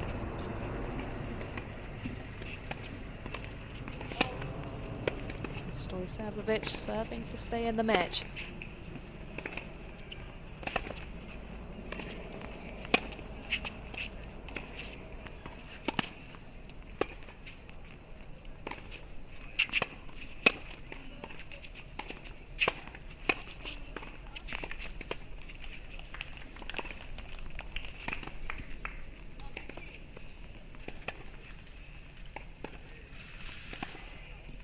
with a double break under her belt. Klugman is really just going to go for it in this game. Play freely.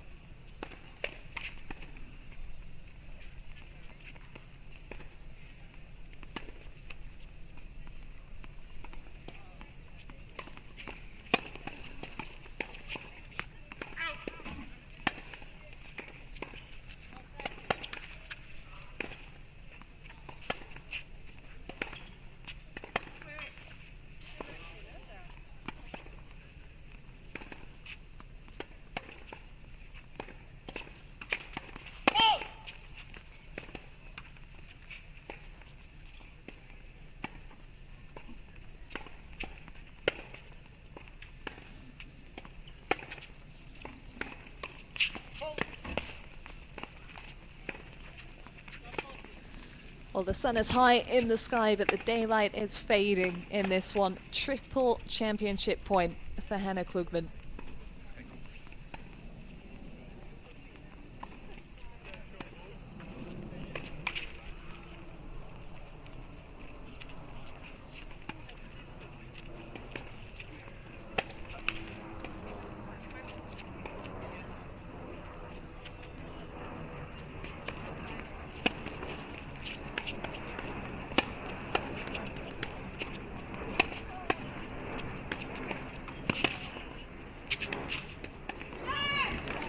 And Hannah Klugman is a name that you're going to hear a lot more of over the years to come. She is the 2023 16 and under Junior National Tennis Championships girls singles winner. And she adds that to the doubles trophy that she picked up yesterday. And the question now is, can she make it the double with the 18 and under singles title next week? That's what Mimi Zhu did last year, and it's what Eva Shaw did the year before. So history would suggest that that's a very real possibility, and so would the tennis that we've seen on display this week from Klugman. Still just 14 years old and champion here in the 16 and unders. Also 14 is her opponent today, Mika Stojsavljevic, and so much positive stuff to take away from this week for Stojsavljevic. Not as much experience as her opponent today, but already with some quality weapons in her repertoire. Her serve and her backhand really set the tone early on in this match, and Klugman eventually just wore her down and played the match her way. Her title well earned. And we'll just get set up for the trophy ceremony to bring this week of tennis to a conclusion. And the 18 and unders event will be getting started very soon. But stay with us as we go through the presentation.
So, ladies and gentlemen, for our presentation, please be back onto the court.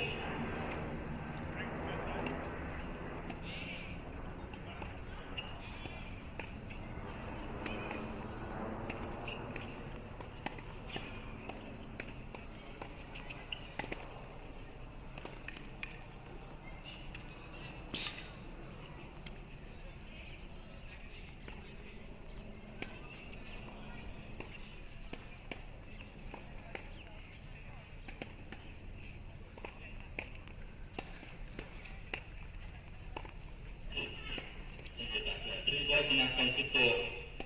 Liz Donnelly and Jill Mill, thank you.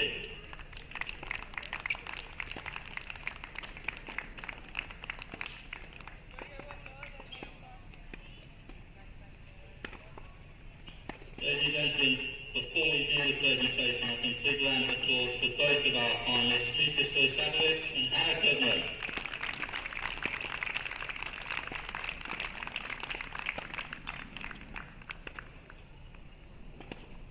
Before we present to the players, there's a number of thank yous I would like to make on behalf of the tournament for this week here. Firstly, our on-court officials and our chair umpire for the second final, Emily McGinnis.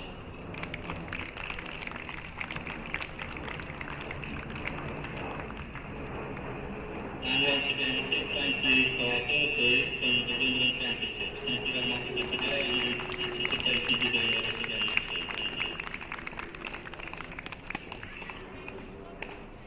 So there's been a number of people here who have been with us helping out with the tournament this week. A big thank you to our championships referee, Jill Mill, to Peter Grimsdale, who's on practice desk, despite the jokes. A great job, Green, thank you. Nigel Smellers, our physio, Rebecca Brooke and Simon Bates, who have been helping on the tournament desk, Pete Dalton, who's been doing the spinning, and for today, Abigail Johnson, who's been doing a great job on the commentary, and also Kenny Smith here at the top of it. Thank you to everyone who's been involved with that.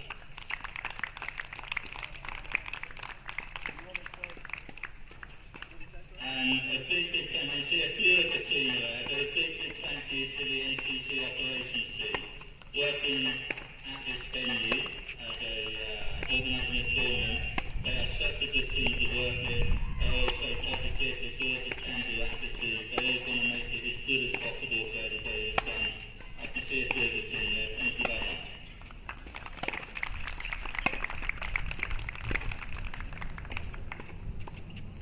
So, our run-up for the 2023 16 under girls singles. Mika Stoysavovich. A lot more to come from Mika Stoysavovich, that is for sure. She's won 2 J100 events already this season and will keep climbing.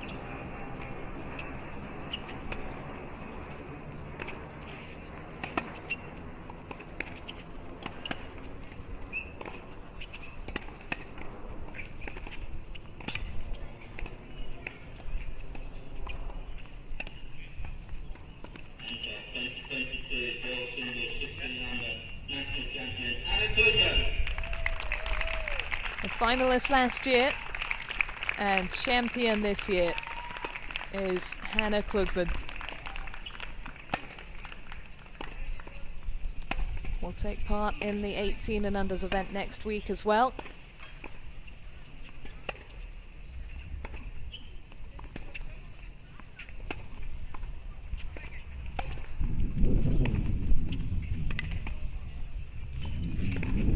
Straight games won to finish off that match. And to finish off this week, a great week of tennis at the 2023 16 and unders Junior National Tennis Championships hosted by the LTA.